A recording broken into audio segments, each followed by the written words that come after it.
जी C5 आज के lecture का आगाज़ करते हैं। लेक्चर नंबर हमारा 13। प्रीवियस लेक्चर में से कोई क्वेश्चन पूछना चाहते हो तो पूछ लीजिए। प्रीवियस लेक्चर में हमने ISA 500 और ISA 501 कवर किया था। जी कोई क्वेश्चन?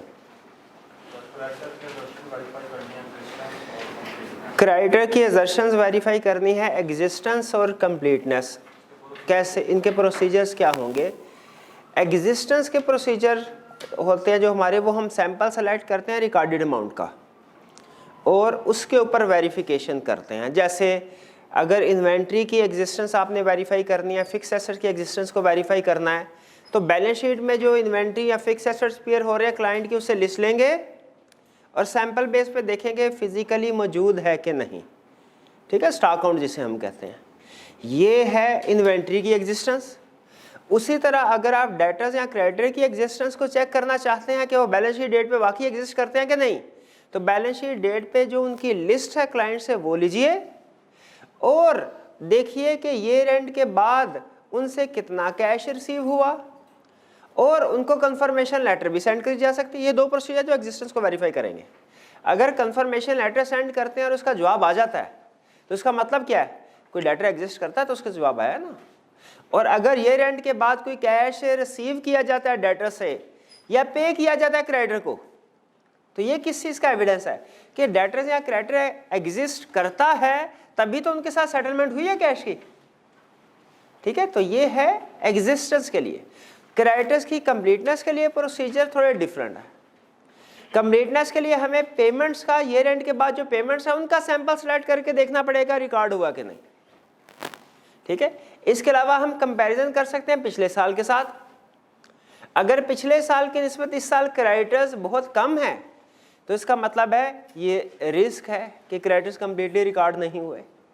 ये प्रोसीजर भी परफॉर्म कर सकते हैं हम क्रेडिटर्स का पिछले साल के साथ कंपैरिजन।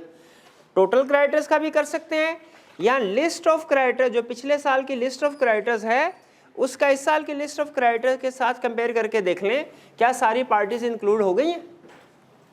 ये और फिर कुछ पेंडिंग GRN कि अगर कुछ ऐसे केसेस है जिनमें गुड्स को रिसीव कर लिया गया है लेकिन उनकी लायबिलिटी रिकॉर्ड नहीं की गई। ठीक है, सैंपल बेस पे ये भी देख सकते हैं, बल्कि क्लाइंट से पूछ सकते हैं कि ये रेंट पे आप हमें दिखाइए कि जितनी भी गुड्स रिसीव हुई हैं वो सारी रिकॉर्ड हो गई कि नहीं। इस तरह कट ऑफ टेस्ट भी परफॉर्म कर सकते हैं कंप्लीटनेस के लिए। कहीं ऐसा तो नहीं कि इस साल की परचेजेस जो हैं उनको नेक्स्ट ईयर में रिकॉर्ड कर दिया गया हो, क्योंकि अगर परचेजेस नेक्स्ट ईयर में चलेगी तो उसका मतलब क्रेडिटर भी तो रिकॉर्ड नहीं हुए होंगे। तो ये कुछ प्रोसीजर कंप्लीटनेस के हैं। ठीक है जी, क्लियर हो गए मेरे भाई? और कोई क्वेश्चन? सर ये सिलेक्टिंग आइटम्स फॉर टेस्टिंग में जो स्पेसिफिक आइटम सिलेक्शन है ये क्यों की जाती है? सेलेक्टिंग आइटम्स फॉर टेस्टिंग में जो उसने हमें बताया है कि किस तरीके से सिलेक्शन ये क्यों की जाए, इसका पर्पस क्या है? देखिए इसके बड़े पर्पस दो हैं। जब हम स्पेसिफिक आइटम सिलेक्शन का मतलब ये होता है कि आप अपनी जजमेंट की बेस पे कुछ आइटम्स को सेलेक्ट करें चुन चुन के। ठीक है, रैंडमली नहीं बल्कि अपनी जजमेंट की बेस पे। इसके दो पर्पस होते हैं। पहला पर्पस ये होता है कि हम कम से कम ट्रांजैक्शन को टेस्ट करके हायर पॉपुलेशन कवर करना चाहते हैं। तो स्पेसिफिक आइटम सिलेक्शन में एक मेथड ये होता है कि all items over a certain amount उनको सेलेक्ट कर लिया जाए। आप अक्सर ऑडिट में ये प्रोसीजर करते होंगे, तकरीबन हर इनकम हर एक्सपेंस पे ये प्रोसीजर तो जरूर किया जाता है कि बड़ी बड़ी आइटम्स को स्ट्रैटिफिकेशन करें, बड़ी आइटम्स को सेलेक्ट कर लें। यह है स्पेसिफिक आइटम सिलेक्शन। एक पर्पज यह है लार्ज पॉपुलेशन। दूसरा पर्पज होता है रिस्की आइटम्स को सेलेक्ट करना जिनमें रिस्क ज्यादा होता है, क्योंकि हम सारा कुछ जो है ना वो रैंडम सिलेक्शन के ऊपर नहीं छोड़ सकते। रैंडम सिलेक्शन है तो मे भी कोई आइटम आए कोई आइटम ना आए। अगर रैंडम सिलेक्शन पे ही पूरा ऑडिट करना है तो फिर जो ऑडिटर का अपना एक्सपीरियंस होता है, उसका नॉलेज होता है, उसका स्केप्टिसिज्म होता है, उसकी जजमेंट होती है, वो इग्नोर हो जाती है। वो तो फिर पूरे ऑडिट में कहीं पे भी यूज नहीं होगी। तो इसीलिए ऑडिटर अपने एक्सपीरियंस की बेस पे, जजमेंट की बेस पे ऐसी आइटम्स जिनमें उसे लगता है कि रिस्क ऑफ मिसस्टेटमेंट ज्यादा है उन्हें खास तौर पर सेलेक्ट करता है। अब ना तो वो 100% सिलेक्शन है क्योंकि सिर्फ चंद एक आइटम को सिलेक्ट कर रहा है, और ना ही रैंडमली है।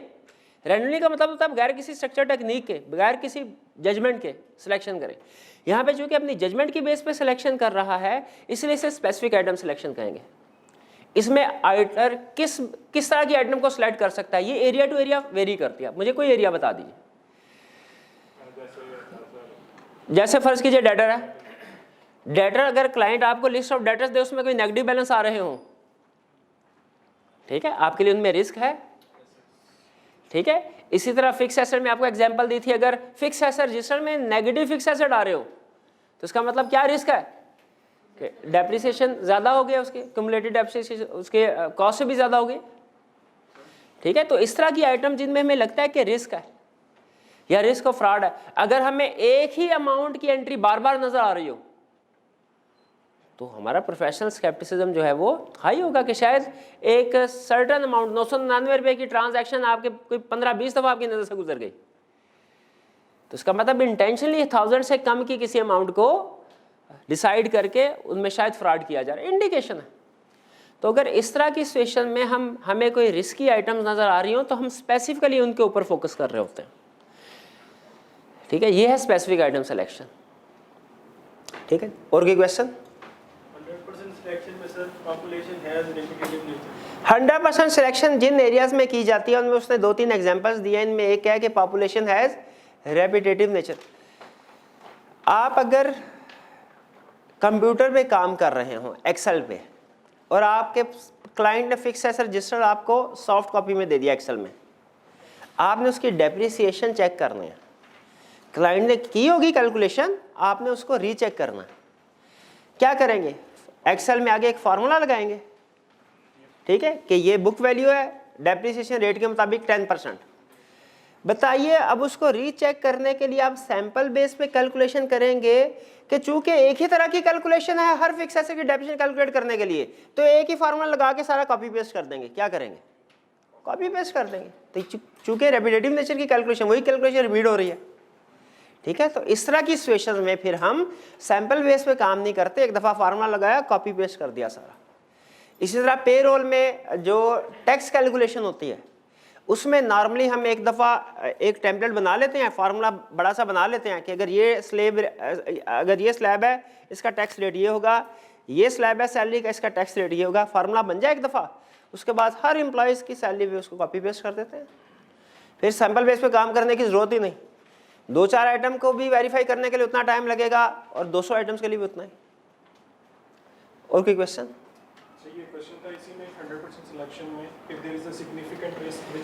इसी में एक और पॉइंट है कि there is significant risk which can not be reduced by other में। अभी जो एग्जांपल हमने डिस्कस की कि फिक्स एसेट रजिस्टर हमने देखा, उसमें कुछ फिक्स एसेट्स के नेगेटिव बैलेंसेस आ रहे थे। आप बताइए उनमें से कुछ एक आइटम्स को सेलेक्ट करेंगे कि सबको सेलेक्ट करेंगे? क्यों? क्योंकि हर एक में रिस्क ज्यादा है, सिग्निफिकेंट, आपको हर केस में सिग्निफिकेंट रिस्क नजर आ रहा है कि इसमें मिस स्टेटमेंट ही हो सकती है, ठीक है। तो जितनी ज्यादा मिस स्टेटमेंट आइडेंटिफाई कर लें उतना बेहतर है। तो इसीलिए जब आपको नजर आ रहा हो कि सिग्निफिकेंट रिस्क है जो और किसी दूसरे तरीके से रिड्यूस नहीं हो सकता, यानी सैम्पलिंग करके रिड्यूस नहीं हो सकता, अगर आप 100 में से 95 आइटम्स को भी सिलेक्ट कर लेंगे नेगेटिव बैलेंस वाली को, तो 5 जो रह जाएंगी उसमें भी आपको पता है कि उसमें है तो मिस स्टेटमेंट है, तो क्यों ना उसको भी सिलेक्ट कर लें, ठीक है। तो जिन एरियाज में जजमेंट आइटर की होती है रिस्क ज़्यादा है जो दूसरे किसी मीन्स, जैसे इसकी एक और एग्जांपल होती है लीगल एक्सपेंसेस का अकाउंट। अब हम उसको नॉर्मली 100% टेस्टिंग करते हैं, किस लिए? क्या इसलिए कि वो अमाउंट मटीरियल होते हैं? नहीं, वो तो 10, 15, 20 हज़ार की अमाउंट्स होगी। किस लिए? क्योंकि वो जिन केसेस लीगल केसेस के लिए अमाउंट्स पे की जाती है वो सिग्निफिकेंट होते हैं और हमें रिस्क होता है कि शायद हमें क्लाइंट वो सारी लिस्ट ना बताए, या मे बी लॉयर जो है वो भी कॉन्फिडेंशियल रखे कुछ मैटर्स को। तो इस वजह से हम लीगल एक्सपेंसेस के थ्रू भी वेरिफिकेशन करते हैं। हमारे प्रोसीजर में था ना, कल हमने पढ़ा था ISA 501 में कि लिटिगेशन की कंप्लीटनेस को इंश्योर करने के लिए क्या क्या प्रोसीजर परफॉर्म करने हैं। पढ़े थे क्या क्या प्रोसीजर थे लिटिगेशन के लिए? लिटिगेशन की कंप्लीटनेस को इंश्योर करने के लिए ऑडिटर क्या प्रोसीजर परफॉर्म कर सकते हैं? एक तो अभी जो लीगल एक्सपेंसेस को वाउच कर लें और सैंपल बेस पे एक्सपेंसेस को वाउच करें या सब? अच्छा, सबको। और कंफर्मेशन, शाबाश। और मिनट्स, बोर्ड ऑफ डायरेक्टर्स की मीटिंग के मिनट्स, रिटर्न रिप्रेजेंटेशन, ठीक है। अच्छा, जो लेटर सेंड करेंगे उसमें क्या ऑप्शंस है? जो कॉन्टैक्ट करेंगे लॉयर से उसमें हमारे पास ऑप्शंस क्या क्या है? हाँ 3 ऑप्शन थी, letter of general inquiry, letter of specific inquiry और डायरेक्ट मीटिंग। डायरेक्ट मीटिंग किस केस में होती है? नॉर्मली किस केस में डायरेक्ट मीटिंग करते हैं? जब कोई मैटर कम्प्लेक्स हो या मैनेजमेंट और एक्सटर्नल लीगल काउंसिल के दरमियान में डिफरेंस ऑफ ओपिनियन हो। और कोई क्वेश्चन? कोई क्वेश्चन नहीं? आज के स्टैंडर्ड की तरफ चलें फिर। आज हम स्टैंडर्ड कवर करने जा रहे हैं ISA 505 एक्सटर्नल कंफर्मेशन। ठीक है, इजी टॉपिक है और आपने इसे कैफ लेवल पे कवर भी किया हुआ है। ठीक है, हाँ जो कंसेप्ट तकरीबन वही होंगे जो ICAP केस स्टडी पूछता है, वो थोड़ी सी मुश्किल होती हैं। तो हमारा जो एक तो बहुत से कंसेप्ट आपके रिफ्रेश हो रहे होंगे, लेकिन जो असल लर्निंग होगी आपकी वो जब हम इसके पास पेपर के क्वेश्चन को प्रैक्टिस कर रहे होंगे तब होगी। डेफिनेशन एक्सटर्नल कंफर्मेशन क्या है? आपको याद है हमने स्टडी किया था ISA 500 में। ISA 500 किन 2 चीज़ों को डिस्कस करता है?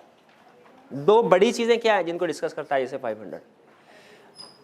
ऑडिट एविडेंस और ऑडिट प्रोसीजर को। प्रोसीजर में हमने पढ़ा था 7 तरह के प्रोसीजर है, इंक्वायरी, ऑब्जर्वेशन, इंस्पेक्शन, फिर reperformance, recalculation, external confirmation, analytical procedure. इसमें एक्सटर्नल कंफर्मेशन और एनालिटिकल प्रोसीजर, ये जो 2 प्रोसीजर्स हैं, इनके ऊपर पूरा स्टैंडर्ड अलग है। कंफर्मेशन के ऊपर 505 जो हम पढ़ने जा रहे हैं, एनालिटिकल प्रोसीजर के ऊपर 520 है। ठीक है, इंक्वायरी की एक स्पेसिफिक टाइप है रिप्रेजेंटेशन, उसके ऊपर ISA 580 भी है। तो हम आज एक type of audit procedure detail में स्टडी करने जा रहे हैं जो हम एविडेंस कलेक्ट करने में यूज करते हैं फ्रीक्वेंटली, वो है ISA 505 external confirmation. External confirmation क्या है?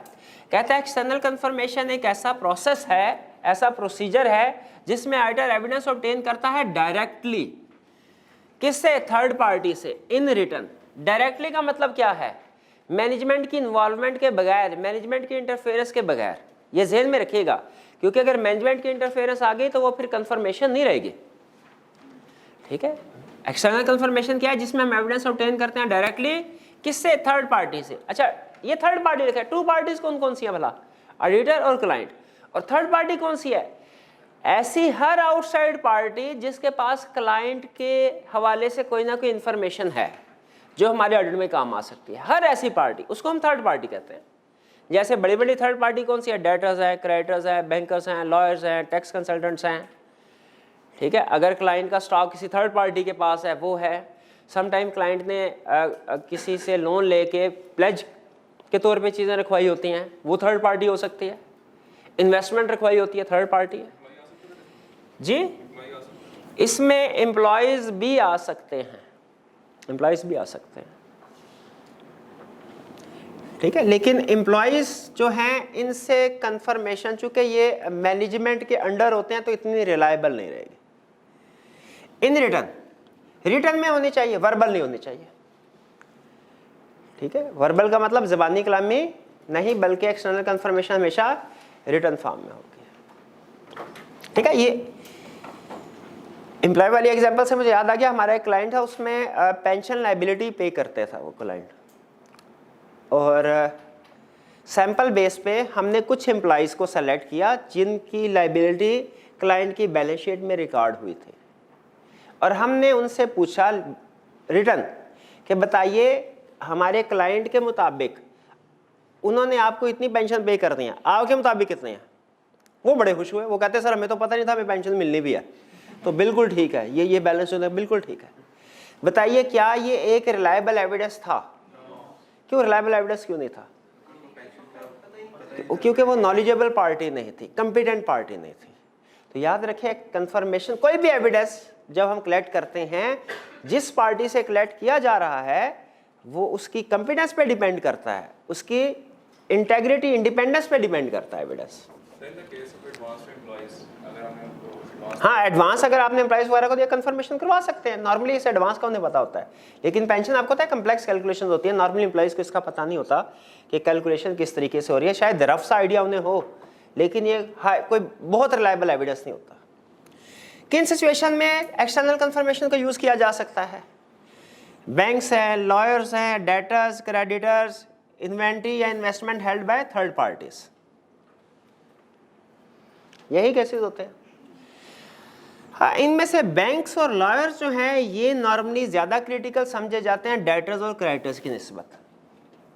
इसीलिए नॉर्मली बैंक्स और लॉयर्स को हम 100% कंफर्मेशन सेंड करते हैं सारी की सारी पार्टीज को, जबकि डेटर्स और क्रेडिटर्स के केस में हम सैंपल बेसिस पे कंफर्मेशन लेटर सेंड करते हैं। लेकिन याद रखें, स्टैंडर्ड हमें एक कंसेप्ट देता है, वो स्पेसिफिक एग्जांपल के साथ नहीं देता बल्कि एक जनरल कंसेप्ट बताता है कि अगर आपको किसी सिचुएशन में लगे कि इस पार्टी से हमारा कंफर्मेशन ऑब्टेन करना ज़रूरी है, इसके बगैर एविडेंस सफिशिएंट अप्रोप्रिएट नहीं मिलेगा, तो याद रखें उस पार्टी से एविडेंस आपने लाजमी कलेक्ट करना है, यानी उसको कंफर्मेशन लेटर लाजमी सेंड करना है। ठीक है, ये आगे चल के मैं आपको दोबारा इसकी एग्जांपल दूंगा। किन सिचुएशन में कंफर्मेशन लेटर सेंड किया जाता है, क्लियर हो गया। ये कैसा एविडेंस प्रोड्यूस करता है हमें, आपको याद है हमने ISA 500 में स्टडी किया था रिलायबिलिटी ऑफ एविडेंस का कंसेप्ट। तो मुझे बताइए, क्या ये एविडेंस रिलायबल है कंफर्मेशन का? साबित कीजिए कैसे रिलायबल है, इसकी रिलायबिलिटी पे कमेंट कीजिए।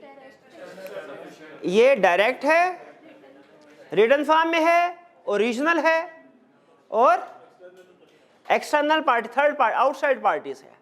तो ये चार तो पॉइंट्स पूरे हो गए। और ये चूंकि इंटरनल कंट्रोल वाला पॉइंट यहाँ पे रेलिवेंट नहीं है क्योंकि ये इंटरनल है ही नहीं। अगर इंटरनल एविडेंस होता फिर हम इंटरनल कंट्रोल वाली बात करते। तो 4 पॉइंट्स पूरे हो गए, इसका मतलब ये one of the highly reliable evidence है। लेकिन अगर पार्टी, ये हाईली रिलायबल एविडेंस, लेकिन अगर पार्टी ऑब्जेक्टिविटी ना हुई पार्टी में जिससे आप कंफर्म करवा रहे हैं, ऑब्जेक्टिविटी किसको कहते हैं हम? इंडिपेंडेंस ना हो, जैसे हो सकता है वो रिलेटेड पार्टी हो। अगर रिलेटेड पार्टी से आपको कंफर्मेशन मिलती है, क्या वो हाईली रिलायबल होगी? नहीं, क्योंकि वो एक तरह से इंटरनल मैनेजमेंट के साथ रिलेटेड है ना।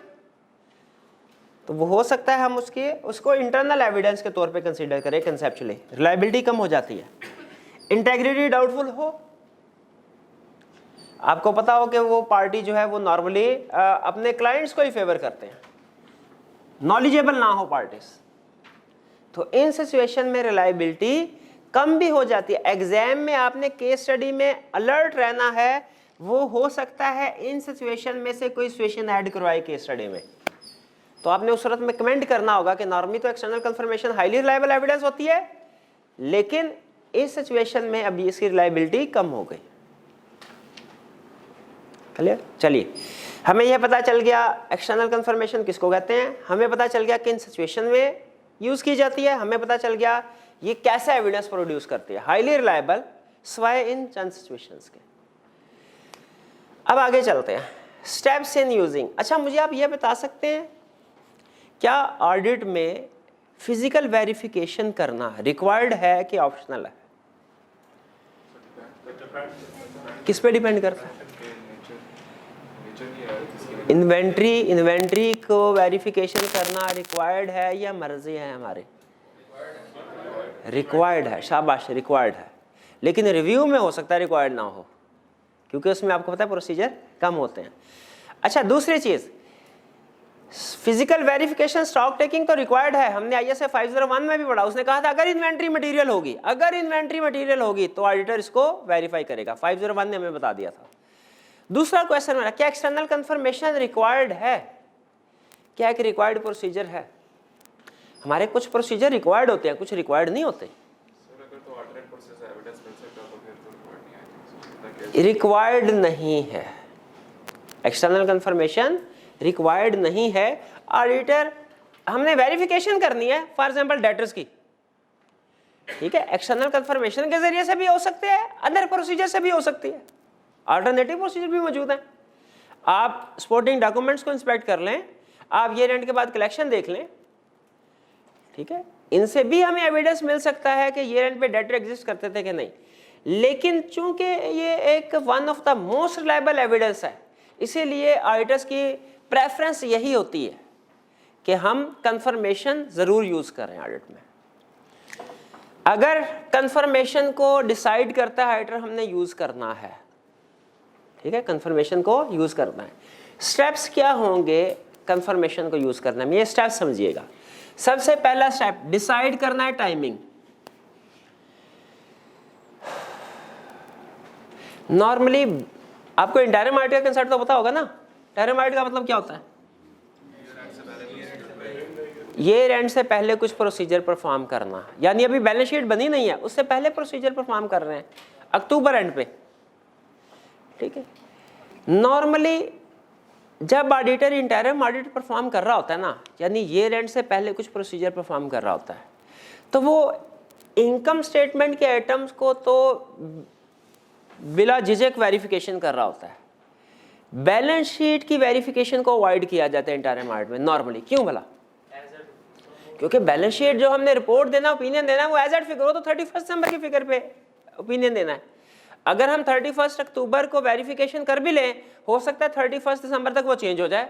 31 अक्टूबर को आपने इन्वेंट्री को वेरीफाई कर लिया, पता चला सारी इन्वेंट्री नवंबर दिसंबर में सेल हो गई है और दिसंबर में नई इन्वेंट्री आ गई, या डेटर से कलेक्शन रिसीव हो गई है, क्रेडिटर्स को पेमेंट कर दी गई है नवंबर दिसंबर में, तो आपकी अगर फिगर्स चेंज हो जाएं तो आपकी जो वेरिफिकेशन के प्रोसीजर्स हैं वो नॉर्मली फिर इररेलेवेंट हो जाते हैं, क्योंकि आपने जिस बेसिस के ऊपर, जिस चीज़ के ऊपर ओपिनियन दे रहे हैं, उस फिगर को आपने वेरीफाई नहीं किया होगा और उसको कर लिया जिसके ऊपर ओपिनियन नहीं देना। तो नॉर्मली प्रेफरेंस ये होती है कि हम बैलेंस शीट की वेरिफिकेशन के लिए जो प्रोसीजर परफॉर्म करें फाइनल ऑडिट पे ही करें, लेकिन सम टाइम हम पहले भी कर सकते हैं, जैसे डेटर्स की वेरिफिकेशन अक्टूबर एंड पे भी की जा सकती है, लेकिन उस सूरत में याद रखिए अक्टूबर एंड पे वेरिफिकेशन करके छोड़ नहीं दिया जाता, बल्कि अक्टूबर और दिसंबर के दरमियान में जो ट्रांजैक्शंस होती हैं उनकी एक्यूरेसी वैलिडिटी को चेक किया जाता है। तो सबसे पहला स्टेप क्या है? डिसाइड करना। इंटरिम ऑडिट में कंफर्मेशन को यूज करना है कि फाइनल डेट पे, फाइनल ऑडिट पे नॉर्मली किस फेज पे कंफर्मेशन को यूज किया जाता है? फाइनल में। शाबाश, यानी 31 दिसंबर के बैलेंसेस को कंफर्म करवाया जाता है, क्योंकि हमें पता है ये वो बैलेंस है जिसके ऊपर हमने ओपिनियन देना। दूसरा, चलिए डिसीजन तो आसानी से हो गया। दूसरा डिसीजन, किन पार्टीज को कंफर्म करना है। कुछ केसेस में हम सब पार्टीज को कंफर्म करवाते हैं, जैसे नॉर्मली लॉयर्स के केस में, बैंक के केस में उनमें रिस्क ज्यादा होता है। कुछ पार्टीज के केस में हम सैम्पलिंग करते हैं, जैसे डेटर्स या क्रेडिटर्स के केस में। अच्छा, अब जब सैम्पलिंग करनी होती है, मुझे ये बताइए, सैम्पलिंग करते हुए कुछ चीज़ों को सामने रखना चाहिए। यानी अगर हमने 100% से कम आइटम्स को सेलेक्ट करना है, 100% से कम आइटम को सेलेक्ट करना है, तो क्या क्राइटेरिया अपने जजमेंट, अपने एक्सपीरियंस की बेस पे सामने रख के सिलेक्शन करनी चाहिए कि सारी रैंडम सिलेक्शन कर देनी चाहिए? जजमेंट को यूज करना चाहिए। किस बेसिस पे आप सिलेक्शन करेंगे? फर्ज कीजिए आपके सामने मैं डेटर्स की पॉपुलेशन रख दी, ये डेटर्स है, नेगेटिव बैलेंसेस, शाबाश, और मटेरियल मेजर पार्टीज को सेलेक्ट करेंगे, शाबाश, और ओवरड्यू डेट्स हैं, ओवरड्यू डेट्स जिनमें रिस्क ऑफ बैड डेट होता है ज़्यादा, उनको सेलेक्ट करेंगे, ठीक। अच्छा, एक कंसेप्ट होता है हमारे स्ट्रेटिफिकेशन का। स्ट्रेटिफिकेशन किसे कहते हैं? एक ही पॉपुलेशन को क्लासिफाई कर देना डिफरेंट क्राइटेरिया को सामने रखते हुए। जब क्लासिफिकेशन, जैसे अगर हमारे कस्टमर्स हैं, कुछ रिटेलर हैं, कुछ होलसेलर हैं, कुछ इंडिविजुअल्स हैं, उनको लहदा क्लासिफिकेशन कर देना। क्लासिफिकेशन से चूंकि एक ही तरह की पार्टीज इकट्ठी हो जाती है, एक तरह की ट्रांजैक्शन इकट्ठी हो जाती है, हमें प्रोसीजर परफॉर्म करने में और रिजल्ट कंक्लूड करने में आसानी होती है। तो यहाँ पे कह रहा है कि आपने डिसाइड करना है किस किस पार्टीज को सेलेक्ट करना है, ये अहम डिसीजन होता है, ठीक है, ये अहम डिसीजन। इसमें बहुत सी चीज़ों को हम कंसिडर करते हैं। एक था जूनियर था मैं, तो स्टॉक काउंट के लिए कुछ पार्टीज को सेलेक्ट करना था। क्लाइंट हमारा था, लेकिन उसके कुछ वेयर हाउस थे कराची में। अब कराची की टीम ने काम करना था, हमें सिलेक्शन हमने करके देनी थी। उन्होंने कहा जी सिलेक्शन करके दीजिए। मैंने क्या किया, उस वक्त जूनियर था, इतना अंदाज़ा नहीं होता था कि किस तरीके से काम करते हैं। पार्टीज जो वेयर हाउस थे उनको मैंने डिसेंडिंग ऑर्डर में लिस्ट बना दी और टॉप की 7-8 आइटम मैंने कहा ये सिलेक्टेड है। वो बाद में पता चला कि उनमें से एक आइटम पता नहीं कराची के एक कोने में थी, दूसरी कराची के दूसरे कोने में। कहने लगा सर ये सिर्फ 5-5, 8-8 यूनिट का फ़र्क है, जो वेयर हाउस में यूनिट्स हैं उनमें थोड़ा थोड़ा फ़र्क है, लेकिन आपने इसकी बेस पे ऐसे आइटम को सेलेक्ट कर लिया, एक कराची के, एक औरंगी में, एक चौरंगी में, एक कोरंगी में। मैंने कहा भाई मैं तो समझा शायद बहन भाई होंगे, पास पास ही रहते होंगे, तो ज़्यादा फ़र्क नहीं होगा। अब हमें प्रैक्टिकल कंसीडरेशन को भी सिलेक्शन करते हुए सामने रखना है, ठीक है। उसमें बहुत सी चीज़ों। अच्छा मुझे बताइए, क्या हमें अपने ऑडिट प्रोसीजर परफॉर्म करते, जजमेंटल क्वेश्चन है, कॉस्ट को कंसीडर करना चाहिए कि नहीं? करना चाहिए। कहीं ऐसा ना हो कि कोई एविडेंस जो है वो उसकी रिलायबिलिटी कम है या इंपॉर्टेंस कम है, लेकिन उसके ऊपर कॉस्ट ज़्यादा लग जाए। लेकिन स्टैंडर्ड एक बात हमें बताता है, आपने उसका मतलब मुझे समझाना है। वो एक लाइन लिखता है, कहता है cost is not a relevant factor to justify departure from a requirement. यानी इसका मतलब क्या हुआ कि हाँ, रिक्वायरमेंट जो स्टैंडर्ड ने कह दिया है ना, वो आपने पूरी करनी ही करनी है। पैसे बचाने के लिए रिक्वायर्ड प्रोसीजर को मिट नहीं कर सकते। हाँ, सैम्पलिंग करनी करनी है, ठीक है, हम कंफर्मेशन को मिट नहीं कर रहे। हाँ, कंफर्मेशन में सिलेक्शन करते हुए कुछ पार्टीज को रिस्क की बेस पे, अगर उनमें रिस्क कम है तो आप उसमें हो सकता है कि जो पार्टीज आपको लगे उनमें ज़्यादा कॉस्ट इनकर होगी, उसको स्किप कर दें, ठीक है। लेकिन अगर आपको रिस्क नज़र आ रहा है फिर आपने उसको मिट नहीं करना। चलिए जी आगे चलते हैं। फिर इसके बाद पार्टीज को सेलेक्ट कर लिया हमने, ठीक है, पार्टीज को सेलेक्ट कर लिया। हमने पढ़ा ISA 500 में आइटम्स को कैसे सेलेक्ट किया जाता है। उसने हमें 3 पॉइंट बताए थे, इनको हम प्रैक्टिकली भी अप्लाई करते हैं। सबसे पहले क्या करते हैं, हम ये देखते हैं कुछ एरियाज हमारे ऐसे होते हैं जिनमें रिस्क, जैसे लीगल एक्सपेंसेस की बात हुई। इसी तरह अगर शेयर कैपिटल का एरिया है, नॉर्मली आपको पता है उसमें ट्रांजैक्शन कभी कभार ही होती हैं, इक्का दुक्का होती हैं, और जब होती है तो हम सारी ट्रांजैक्शन को सेलेक्ट करते हैं। इनमें हम 100% सिलेक्शन करते हैं। नॉर्मली आप रिपेयर एक्सपेंस का एरिया वेरीफाई कर रहे हैं, सेल्स का कर रहे हैं, परचेज का कर रहे हैं, नॉर्मली क्या करते हैं, तरीकाकार क्या होता है, नहीं फौरन सैंपल साइज पे नहीं जाते, पहले आइटम को सेलेक्ट करते हैं। सबसे पहले स्ट्रेटिफिकेशन करके टॉप वैल्यू आइटम को सिलेक्ट करते हैं, टॉप 10 टॉप 20 आइटम्स को सिलेक्ट करते हैं कि नहीं, वो क्या है, स्पेसिफिक आइटम सिलेक्शन। फिर उसके बाद आप अनयूजुअल आइटम्स को सिलेक्ट करते हैं, जैसे सेल्स में कोई डेबिट आइटम आ गए फॉर एग्जांपल, ठीक है, अनयूजुअल आइटम्स उनको सेलेक्ट किया जाता है। फिर उसके बाद जो रिमेनिंग पॉपुलेशन होती है ना, उसकी सैम्पलिंग की जाती है। ये याद रखिएगा हमेशा, जब कभी हम किसी भी एरिया को वेरीफाई करेंगे ना, सबसे पहले स्ट्रेटिफिकेशन यानी क्लासिफिकेशन करेंगे, बड़ी आइटम्स अलहदा, छोटी अलहदा। बड़ी आइटम्स में से नॉर्मली हम सबको सेलेक्ट करते हैं। अब ये डिपेंड करता है आप टॉप 10 को सेलेक्ट करते हैं, टॉप 20 को करते हैं, उनको सेलेक्ट कर लिया। बाकी जो रिमेनिंग ट्रांजैक्शन रह गई उनमें से अपनी जजमेंट की बेस पे जिनमें रिस्क होता है उनको सेलेक्ट करते हैं, और उनको भी सेलेक्ट करने के बाद जो रिमेनिंग आइटम रह जाएगी उन पे सैम्पलिंग करते हैं। क्योंकि असल में पार्टनर्स के पॉइंट ऑफ व्यू से ये सोचें, सारी की सारी पॉपुलेशन में सैम्पलिंग क्यों नहीं करता, क्योंकि वो ये चाह रहा होता है कि जितनी ज़्यादा वेरिफिकेशन हो सके ना उतना बेहतर है। अगर हम 100 रुपये के ऊपर ओपिनियन दे रहे हैं, टोटल वैल्यू अगर सेल्स की 100 रुपये है, तो पार्टनर चाह रहा है मैं सारे का सारा सैम्पलिंग में ना छोड़ूं। हो सकता है सैम्पलिंग में सिर्फ 15 या 20 का सैंपल है, बहुत ज़्यादा भी सैम्पलिंग करेंगे 15-20 से ज़्यादा का नहीं आएगा। लेकिन अगर आप टॉप वैल्यू आइटम्स को, बड़ी बड़ी आइटम को सेलेक्ट करके लैदा से वेरिफिकेशन कर ले, तो कम से कम 50% वेरिफिकेशन तो आपने लैदा से कर ली ना, तो उतनी रिलायंस, उतना कॉन्फिडेंस पार्टनर का, उतना रिस्क कम हो जाता है।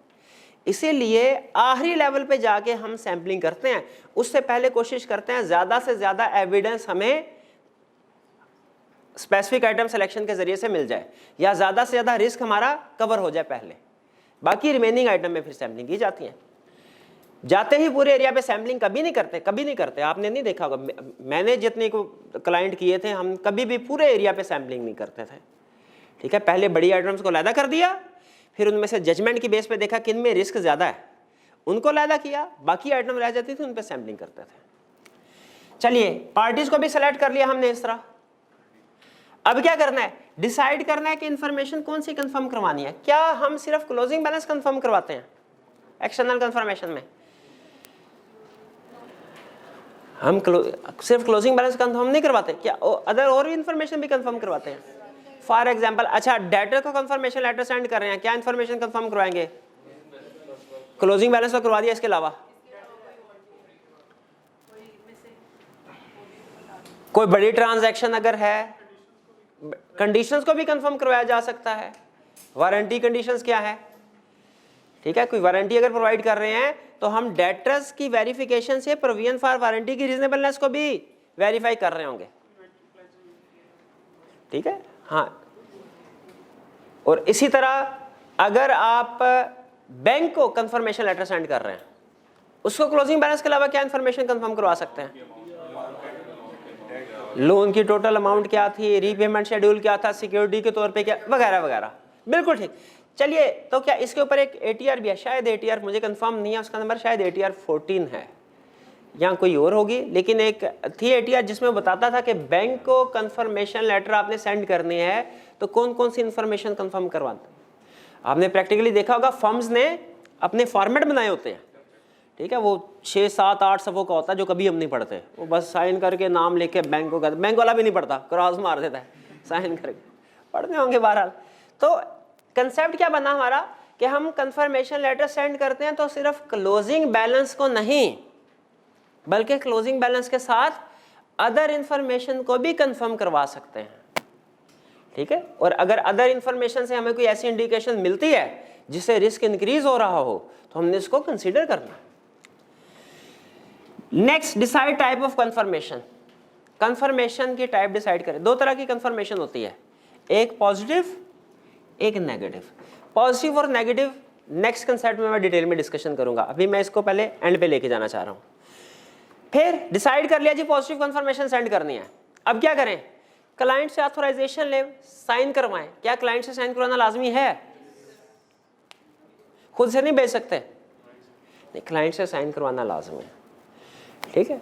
लेकिन याद रखें, साइन करवाने का यह मतलब नहीं है कि अब पार्टी ने क्लाइंट को कंफर्मेशन लेटर सेंड करना है, ठीक है। वो साइन सिर्फ ऑथराइजेशन के तौर पे होते हैं, उसको इनवेलप में बंद किसने करना है कंफर्मेशन लेटर को? हमने, ठीक है। और लेटर सेंड किसने करने हैं? वो भी हमने। और उनके ऊपर रिटर्न एड्रेस किसका होगा, क्लाइंट का या हमारी फर्म का? हमारी फर्म का, ऑफिस का, ताकि डायरेक्ट है। फिर जो भी सेंड कर दिया उसके बाद जो भी हमें रिप्लाई आएगा उसके ऊपर प्रोसीजर परफॉर्म करना है। ये भी आगे चल के हम देखेंगे कितनी तरह का रिप्लाई हो सकता है और उसके ऊपर क्या प्रोसीजर हो सकते हैं। स्टेप्स क्लियर हो गए? हमने डिसाइड की टाइमिंग, इंटरम होगी, फाइनल आउट होगी। हमने डिसाइड किया पार्टीज कौन से सेलेक्ट करनी है। इसमें हमने देखा कि कुछ बड़ी पार्टीज और फिर कुछ जिनमें हमें लगे कि रिस्क है, कोई मिस स्टेटमेंट है, उनको, वरना सैंपल बेस पे सेलेक्ट कर लेंगे। उसके बाद हमने डिसाइड किया कि सिर्फ क्लोजिंग बैलेंस नहीं, कुछ अदर इन्फॉर्मेशन को भी कंफर्म किया जा सकता है। हमने डिसाइड किया टाइप ऑफ कंफर्मेशन क्या होगी, पॉजिटिव, नेगेटिव, ऑथराइजेशन, साइन करवाए, और उसके बाद जो भी जवाब आया उसके मुताबिक हम प्रोसीजर परफॉर्म करेंगे। जवाब कितनी टाइप्स के हो सकते हैं और उन पे क्या प्रोसीजर परफॉर्म करना है, ये अभी हम इसके ऊपर डिस्कशन करते हैं। और case study point of view से ये इंपॉर्टेंट एरिया है। वो हमें हो सकता है कि एग्जाम में बताए कि आपने कंफर्मेशन लेटर सेंड किया, उसका ये जवाब आया, बताइए अब आप क्या करेंगे। और ये वो एरिया है जिसके बारे में स्टैंडर्ड में गाइडेंस मौजूद नहीं है। कुछ चीज़ों की है, कुछ चीज़ों की है, कुछ सिचुएशंस की नहीं है। और अगर मेरे ख्याल में, अगर मैं एग्जामिनर हूँ और केस स्टडी में, मैं डेफिनेटली ऐसा एरिया पूछूंगा जो स्टैंडर्ड ने नहीं बताया हुआ, ठीक है, जजमेंट, ताकि आपकी जजमेंट अप्लाई हो, ठीक है। आगे चलें जी। लेकिन उसने पास्ट पेपर में ऐसे एरियाज पूछे हुए जिनके स्टैंडर्ड में डिस्कशन है, ठीक है। लेकिन अच्छा वो बताइए, मोस्ट प्रोबेबली ऐसे क्वेश्चंस जिसमें उसने वही कंसेप्ट पूछी है जो स्टैंडर्ड में मौजूद है, मोस्ट प्रोबेबली वो लेटेस्ट वाले होंगे कि पुराने वाले होंगे? वो पुराने वाले, कम से कम 10 साल पुराने होंगे। उनकी बेस पे हम करंट अपनी स्ट्रेटजी डिसाइड नहीं कर सकते कि हमने कैसे तैयारी करनी है। टाइप ऑफ कंफर्मेशन, कितनी तरह की कंफर्मेशन है, कौन कौन सी? पॉजिटिव और नेगेटिव। पॉजिटिव कंफर्मेशन क्या होती है? जिसमें हम कंफर्मिंग पार्टी को ये कहते हैं कि आपने हर सूरत जवाब देना है, चाहे आप बैलेंस से एग्री करते हो चाहे ना करते हो। डेटर को कंफर्मेशन लेटर सेंड किया। अच्छा याद रखिएगा, बैंक और लॉयर्स को कंफर्मेशन लेटर सेंड करेंगे ना, उनमें वो पॉजिटिव ही होती है, वो नेगेटिव नहीं होती कभी। हाँ, डेटर्स और क्रेडिटर्स जो हैं इनमें नेगेटिव कंफर्मेशन को सेंड किया जाता है। पॉजिटिव और नेगेटिव का फर्क क्या है? पॉजिटिव में हम पार्टी को ये कहते हैं कि आप बैलेंस से एग्री करते हैं या डिसएग्री करते हैं, दोनों सूरतों में हमें जवाब दीजिए। और नेगेटिव में क्या कहते हैं, अगर आप एग्री करते हैं तो फिर जवाब ना दीजिए, अगर डिसएग्री करते हैं फिर जवाब दीजिए। तो जरा सोच के बताइए, दोनों में से पॉजिटिव और नेगेटिव दोनों में से कौन सी ज्यादा रिलायबल है? पॉजिटिव। ठीक है, पॉजिटिव में हम क्या करते हैं, रिक्वेस्ट करते हैं reply in all cases. Negative में रिक्वेस्ट करते हैं रिप्लाई सिर्फ डिसएग्रीमेंट में। अच्छा, आपने कहा पॉजिटिव ज्यादा रिलायबल है, क्यों? पॉजिटिव क्यों ज्यादा रिलायबल है? नहीं तो इसमें क्या कबाहत है? इसमें हो सकता है उसके पास लेटर पहुंचे ही ना, हो सकता है पहुंचे और उसको डिसरिगार्ड कर दे, डिसरिगार्ड में इग्नोर कर दे। ठीक है, हो सकता है डिसएग्रीमेंट हो लेकिन उसकी फेवर में हो और वो कहे चुप रहना मेरे हक में बेहतर है, जवाब ना दे, और हम क्या समझ बैठे हो, बैलेंस एग्री करता है। इसीलिए पॉजिटिव कंफर्मेशन ज्यादा रिलायबल है नेगेटिव की निस्बत। लेकिन इसका ये मतलब नहीं है कि पॉजिटिव जो है वो उसमें कोई मसला मसाइल ही नहीं है, नहीं, ज्यादा रिलायबल जरूर, लेकिन इसमें भी एक रिस्क है। क्या रिस्क है? कि वो चेक ना करे, विदाउट ड्यू वेरिफिकेशन साइन करके भेज दे। अच्छा, मुझे ये बताइए, क्या एक्सटर्नल कंफर्मेशन में जो लेटर सेंड करते हैं हम और कंफर्मिंग पार्टी इसका जवाब दे दे साइन करके कि बैलेंस एग्री करता है, उसको बाद में पता चले उसमें कोई गलती थी, क्या हमारा क्लाइंट उस कंफर्मेशन लेटर को कोर्ट में एज लीगल एविडेंस प्रेजेंट कर सकता है कि सर देखिए इसने साइन करके दिया था, अब इससे कहें मुझे इतने पैसे चाहिए, तो उसने खुद एक्नॉलेज किया? क्या एक्सटर्नल कंफर्मेशन को लीगल एविडेंस के तौर पे यूज़ किया जा सकता है? नहीं किया जा सकता। बल्कि बहुत से रिसर्च हमें ये बताती है कि अगर हम 100 पार्टीज़ को कंफर्मेशन लेटर सेंड करें ना, उनमें से तकरीबन 60-65 का जवाब आएगा, 30-35 पार्टीज़ हमें जवाब नहीं देंगे। हर पार्टी से जवाब आए लाजमी नहीं, क्योंकि हम अपने क्लाइंट के ऑडिटर हैं, वो हमें इंफॉर्मेशन देने का पाबंद है। क्लाइंट के फर्दर आगे जो कस्टमर है सब हम उनके ऑडिटर तो नहीं है, उनसे ज़बरदस्ती तो इंफॉर्मेशन नहीं निकलवा सकते। तो रिस्पॉन्स रेट को बढ़ाने के लिए असल में उनसे पूछना क्यों नहीं जवाब देते, वो कहते हैं डरते हैं कि सर हमने साइन कर दिया, आप पक्के ही ना हो जाए, क्योंकि गलती कोताही तो हो सकती है। इसीलिए रिस्पॉन्स रेट को इंक्रीज करने के लिए प्रैक्टिकली हम कंफर्मेशन के नीचे ये नॉर्मली लाइन लिख देते हैं कि ये कोर्ट पर्पस के लिए नहीं, सिर्फ और सिर्फ स्ट्रिक्टली ऑडिट पर्पस के लिए एविडेंस लिया जा रहा है आपसे। ठीक है, तो ये इसीलिए चूंकि पार्टीज को पता है कि हम इसे कोर्ट में प्रेजेंट नहीं कर सकते, तो वो कहते हैं ठीक है, कमी पेशी हो भी गई तो क्या मसला होगा, कोई भी नहीं, ये लो साइन करके वापस भेज दिया। बगैर पॉजिटिव कंफर्मेशन में रिस्क क्या है कि बगैर ड्यू वेरिफिकेशन के पार्टी हमें रिस्पॉन्ड कर सकती है। अब इसका इलाज क्या है फिर भला? अमाउंट ना लिखें, इसको हम कहते हैं blank confirmation. Blank confirmation, blank confirmation का मतलब क्या है? अमाउंट लिखिए, अमाउंट ही ना लिखे। अब पार्टी कंफर्म करेगी, पार्टी कंफर्म करेगी और अमाउंट लिख के आपको भेजेगी जो आप वेरीफाई कर सकते हैं। आपने जितने भी स्टॉक टेकिंग की है, आप में से जिन लोगों ने, आपको स्टॉक शीट मिली होगी, जरा बताइए स्टॉक शीट पे इन्वेंट्री आइटम के साथ क्वांटिटी लिखी होती थी कि नहीं?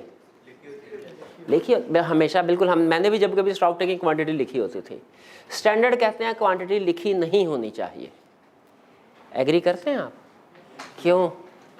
क्योंकि आपको पता है हम क्या करते हैं। हाँ, टिक को ऑर्डर हुई, ठीक है, कुछ एक को चेक कर भी लेते हैं जो इजी लोकेशन पे हो, जो मसले मसाइल वाले हम कहते हैं ठीक है पूरी होगी, ठीक।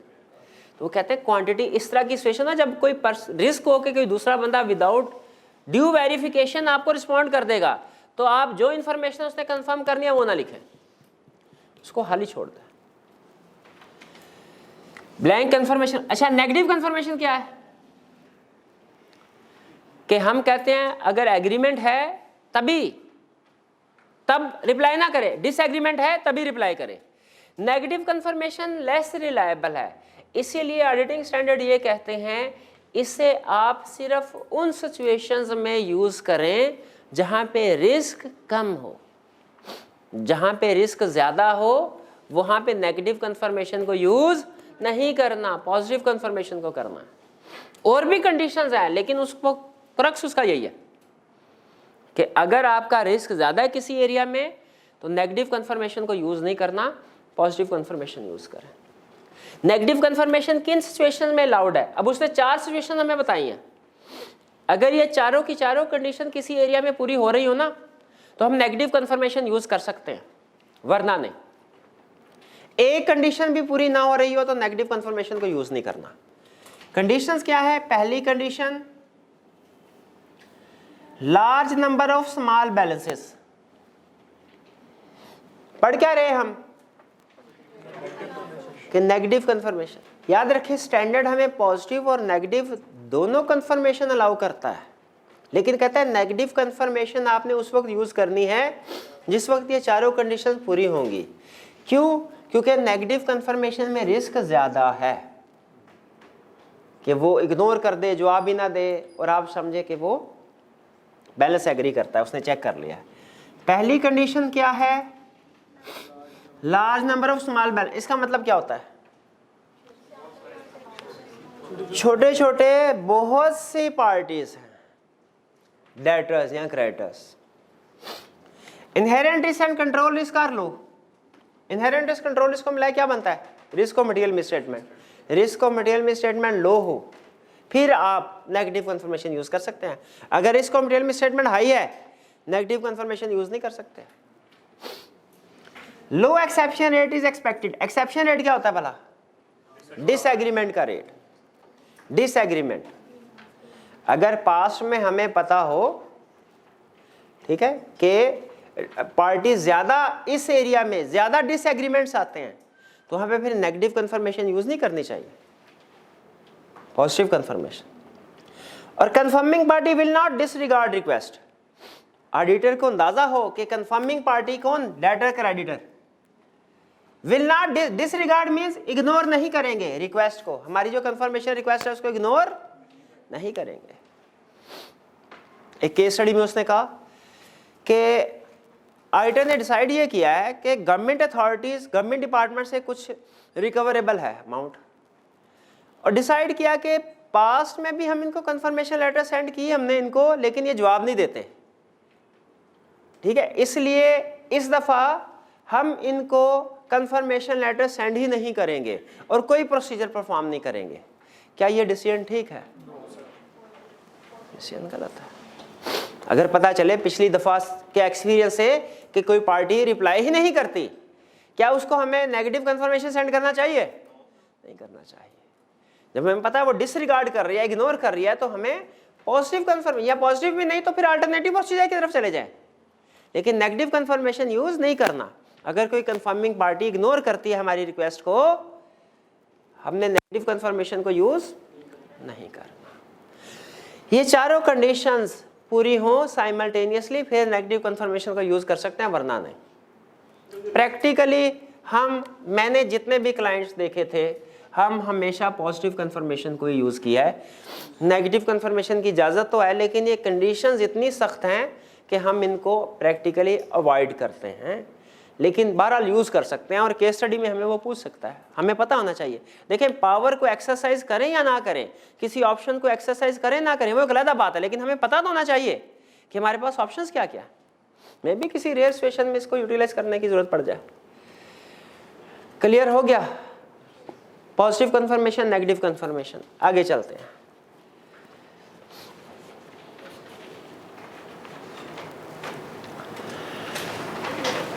अच्छा, ये कुछ case study point of view से 2-3 टिप्स हैं। सम टाइम केस स्टडी में कहता है चारों कंडीशंस पूरी हो रही हैं, आप क्या कहेंगे? नेगेटिव कंफर्मेशन एप्रोप्रिएट है कि नहीं? चारों कंडीशंस पूरी हो रही हैं, है। समटाइम्स कहेगा 2 पूरी हो रही हैं और 2 के बारे में साइलेंट है, साइलेंट है, तो एज्यूम करके कि बाकी की 2 जिनके बारे में साइलेंट है उन पे क्या एज्यूम करेंगे? पूरी हो रही हैं। लेकिन अगर 2 पूरी हो रही हैं और 2 के बारे में या 1 के बारे में क्लियरली कह दे क्वेश्चन में ये पूरी नहीं हो रही, फिर नहीं करेंगे। एक भी क्वेश्चन में उसने स्पेसिफिकली कह दिया पूरी फिर नहीं करेंगे। अच्छा, एक कंसेप्ट होता है कॉम्बिनेशन का। क्या हम पॉजिटिव और नेगेटिव का कॉम्बिनेशन यूज कर सकते हैं एक ही अल्टरक्लाइंट पे, बल्कि एक ही एरिया पे कर सकते? इसका मतलब क्या होता है? क्या इसका मतलब ये है पहले पॉजिटिव कंफर्मेशन सेंड की, जवाब नहीं आया तो नेगेटिव कंफर्मेशन सेंड कर दे? ये नहीं है, इसका ये मतलब नहीं है। यानी कॉम्बिनेशन का मतलब ये नहीं है कि हमने पॉजिटिव और नेगेटिव दोनों एक ही पार्टी को सेंड करने हैं, बल्कि इसका मतलब क्या है कि कुछ पार्टीज को हमने पॉजिटिव कंफर्मेशन सेंड करनी है और कुछ पार्टीज को नेगेटिव कंफर्मेशन सेंड करने हैं। अगर हमारे पास उसने हमें डेटर्स दिए हैं, उनमें से कुछ डेटर्स ऐसे हैं जो कि चंद एक है बड़ी अमाउंट्स के, ठीक है, यानी कहना चाहिए small number of large balances, और कुछ ऐसे हैं जो large number of small balances हैं। दो कैटेगरीज बन गई ना। तो जो small number of large balances हैं पॉजिटिव, और जो large number of small balances हैं नेगेटिव, अगर अदर कंडीशन भी पूरी हो रही है। ठीक है, तो कॉम्बिनेशन का मतलब क्या है? एक ही ऑडिट में, एक ही एरिया में कुछ पार्टीज को नेगेटिव और कुछ को पॉजिटिव सेंड किया, ये कॉम्बिनेशन का मतलब होता है। चलिए आगे चलते हैं। ये कंपैरेटिवली आपका ज्यादा फेवरेट एरिया है जो अब हम पढ़ने जा रहे हैं। हमने कंफर्मेशन लेटर सेंड कर दिया, इसके बाद कोई ना कोई जवाब आएगा। उस जवाब कितनी तरह का आ सकता है और हमने क्या प्रोसीजर परफॉर्म करने हैं? Procedure after receiving replies. Concept समझ आ रहा है कि जब हमें आंसर मिल गया, हमने लेटर को खोला, उसमें कितनी तरह का रिप्लाई हो सकता है और हर केस में हमने क्या करना है। पहला केस, पार्टी कहती है जी हम एग्रीमेंट, ओके नो प्रॉब्लम, कोई फर्क नहीं है, एविडेंस मिल गया, क्या मजीद कोई काम करने की जरूरत है? दूसरा केस डिसएग्रीमेंट है, पार्टी ने कहा नहीं सर हमारा बैलेंस तो कम है या ज्यादा है, डिसएग्री। अच्छा, इसमें दो पॉसिबिलिटीज है, अब ये जरा गौर से सुनिएगा। डिसएग्रीमेंट में एक पॉसिबिलिटी ये है कि उसने डिसएग्री सिर्फ इतना बताया हुआ है कि सर डिसएग्रीमेंट है, जनरल स्टेटमेंट दी है, कोई स्पेसिफिक रीजंस नहीं दी। आपने एग्जाम क्वेश्चन में गौर से देखना है कि सिर्फ उसने इतना बताया कि डिसएग्रीमेंट है या डिसएग्रीमेंट की कोई स्पेसिफिक रीजन भी बताई है। अगर सिर्फ जनरली बताया डिसएग्रीमेंट है, हमारे प्रोसीजर भी जनरली होंगे कि हम क्लाइंट से कहेंगे डिसएग्रीमेंट की रीजन क्या है, रिकंसिलिएशन बनाओ, किस चीज़ का फ़र्क है, और उसकी बेस पे देखेंगे कि कहीं हमारे रिकॉर्ड में मिस स्टेटमेंट तो नहीं है। ठीक है, और अगर मिस स्टेटमेंट है हम उसकी रीज़न को इन्वेस्टिगेट करेंगे, मे बी हमारा रिस्क इंक्रीज हो जाए। अगर हमें पता चले कि इंटरनल कंट्रोल वीक है जिसकी वजह से मिस स्टेटमेंट हुई, या हमें पता चले कि ये इंटेंशनल मिस्टेक थी, रिस्क ऑफ फ्रॉड इंक्रीज हो सकता है। यहाँ पे देखिए मैं जनरल डिस्कशन कर रहा हूँ कि जो फर्क आएगा क्लाइंट से कहेंगे उसको रिकंसाइल करें, उसको इन्वेस्टिगेट करेंगे रीजनिंग को, उससे हमारा रिस्क इंक्रीज हो जाएगा। अगर मिस स्टेटमेंट साबित होती है तो फाइनेंशियल स्टेटमेंट्स को भी एडजस्ट करना होगा, जनरल। लेकिन अगर हमें वो स्पेसिफिक कोई रीजन बता दे कि सर ये कह रहे हैं 6 लाख, हमने तो 4 लाख रुपए देने हैं, 2 लाख का चेक हम 30 दिसंबर को सेंड कर चुके हैं, 30 दिसंबर को सेंड कर चुके हैं, स्पेसिफिक रीजन बताइए ना। और नॉर्मली एग्जाम में सीफैप लेवल पे स्पेसिफिक रीजन बताएगा। आपने खुद इवैल्यूएट करना है इस सिचुएशन को और इसके प्रोसीजर को। बताइए ईयर एंड 31 दिसंबर है, ठीक है, ईयर एंड 31 दिसंबर है, और वो कहता है कि हमने 30 दिसंबर को चेक सेंड कर दिया था। आपके इवैल्यूएट कीजिए, आपके ख्याल में ये क्या हो सकता है? टाइमिंग डिफरेंस, कोई कैश इन ट्रांजिट हो सकता है। मिस स्टेटमेंट है कि नहीं कैसे वेरीफाई करेंगे? सब्सिक्वेंटली चेक करेंगे कि हमारे क्लाइंट को ये कब रिसीव हुआ। अगर उसको रिसीव हुआ 2 जनवरी को, क्या मिस स्टेटमेंट है? नहीं है, क्योंकि टाइमिंग डिफरेंस है। हमारे क्लाइंट ने रिसीवेबल रिकॉर्ड किया हुआ है, पार्टी ने पेमेंट रिकॉर्ड कर ली, कंफर्मिंग पार्टी ने, इस वजह से फर्क आ रहा है। और अगर पता चले हमारे क्लाइंट को 31 दिसंबर को रिसीव हो गया, क्या अब टाइमिंग डिफरेंस है? बताइए, टाइमिंग डिफरेंस है? हाँ, टाइमिंग डिफरेंस नहीं है, क्योंकि वो 31 ये रेंट से पहले रिसीव तो क्लाइंट को रिकॉर्ड करनी चाहिए थी ये रिसीट, उसने नहीं की। कैसे पता चला नहीं की होती तो डाटा रिड्यूस ना हो गया होता, टैली ना हो गए होते दोनों अमाउंट्स। तो इसका मतलब है ये मिस स्टेटमेंट है, इसको एडजस्ट करना चाहिए। इससे एक दूसरी इंडिकेशन भी निकल रही है, क्या क्लाइंट के controls over cash receipt weak है, रिसीव किसी और दिन होती है, रिकॉर्ड किसी और दिन कर रहा है, कट ऑफ का एरर भी है। समझ रहे कैसे आपने सिचुएशन का एनालिसिस करना। सिमिलर सिचुएशन दूसरे केस में, कंफर्मेशन लेटर सेंड किया 6 लाख का, क्लाइंट ने कहा जी मैंने तो 4 लाख देने हैं। आगे रीजन बताइए, रीजन कि सर हमने 2 लाख का ऑर्डर किया हुआ था, वो माल तो हमें मिला ही नहीं है, और हमें क्लाइंट ने बताया कि हमने तो 30 दिसंबर को डिस्पैच कर दी हुई है गुड्स। अब क्या करेंगे? इंडिकेशन वैल्यूएट करें सिचुएशन को। आप ये सिचुएशन क्या लग रही है, वैल्यूएट तो करें पहले। गुड्स इन ट्रांजिट, शाबाश। अब कंफर्म करने के लिए मिस स्टेटमेंट है कि नहीं, क्या प्रोसीजर परफॉर्म करेंगे? पहले गुड डिस्पैच नोट देखेंगे, और गुड डिस्पैच नोट में भी सबसे अहम डेट। अगर वो डेट 30 दिसंबर की है तो क्या असेसमेंट है आपकी? क्या फिर ठीक है, टाइमिंग डिफरेंस है। गुड्स इन ट्रांजिट है, क्लाइंट ने सेल बुक कर ली है, सॉरी हाँ हमारे क्लाइंट ने बुक कर लिया, कंफर्मिंग पार्टी ने नहीं की, इस वजह से फर्क आ गया। और अगर गुड डिस्पैच नोट की डेट देखी आपने, वो 2 जनवरी की है, कैसे मिस स्टेटमेंट है भाई? सेल कर रहा है 2 जनवरी को, रिकॉर्ड कर रहा है 30 दिसंबर को, तो मिस स्टेटमेंट है। Controls over shipment of good weak है, कट ऑफ एरर है, सेल होती किसी और दिन है, रिकॉर्ड किसी और दिन करता है। समझ आया कैसे वैल्यूएट करना है? आगे चले और सिचुएशन आपके साथ शेयर करता हूं। उसने कहा 6 लाख ये तो हमने 4 महीने पहले कैश पे कर दिया हुआ, चेक दे दिया हुआ, 4 महीने पहले चेक दे दिया हुआ है। क्लाइंट से पूछा, उसने कहा ओहो सर ये गलती से किसी और कस्टमर के अकाउंट में हमने रिकॉर्ड कर लिया था। बताइए, इंटरनल कंट्रोल्स वीक है। आप बस ये कहेंगे सोल्यूशन में एडजस्ट करने को कहेंगे। अच्छा, इसमें फाइनेंशियल स्टेटमेंट में मिस स्टेटमेंट नहीं है, इससे एग्री करते हैं ना? क्योंकि हम इंडिविजुअल डाटा पे रिपोर्ट नहीं करते, हम तो टोटल डाटा पे रिपोर्ट करते हैं, वो तो ठीक है।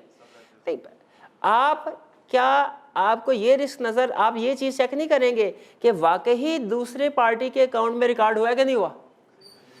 ये भी तो चाहा, तो ये अपने सोल्यूशन में आपने इसका जिक्र करना है ना, कि हम वैल्यूएट करेंगे क्या दूसरी पार्टी में रिकॉर्ड हुआ है कि नहीं हुआ।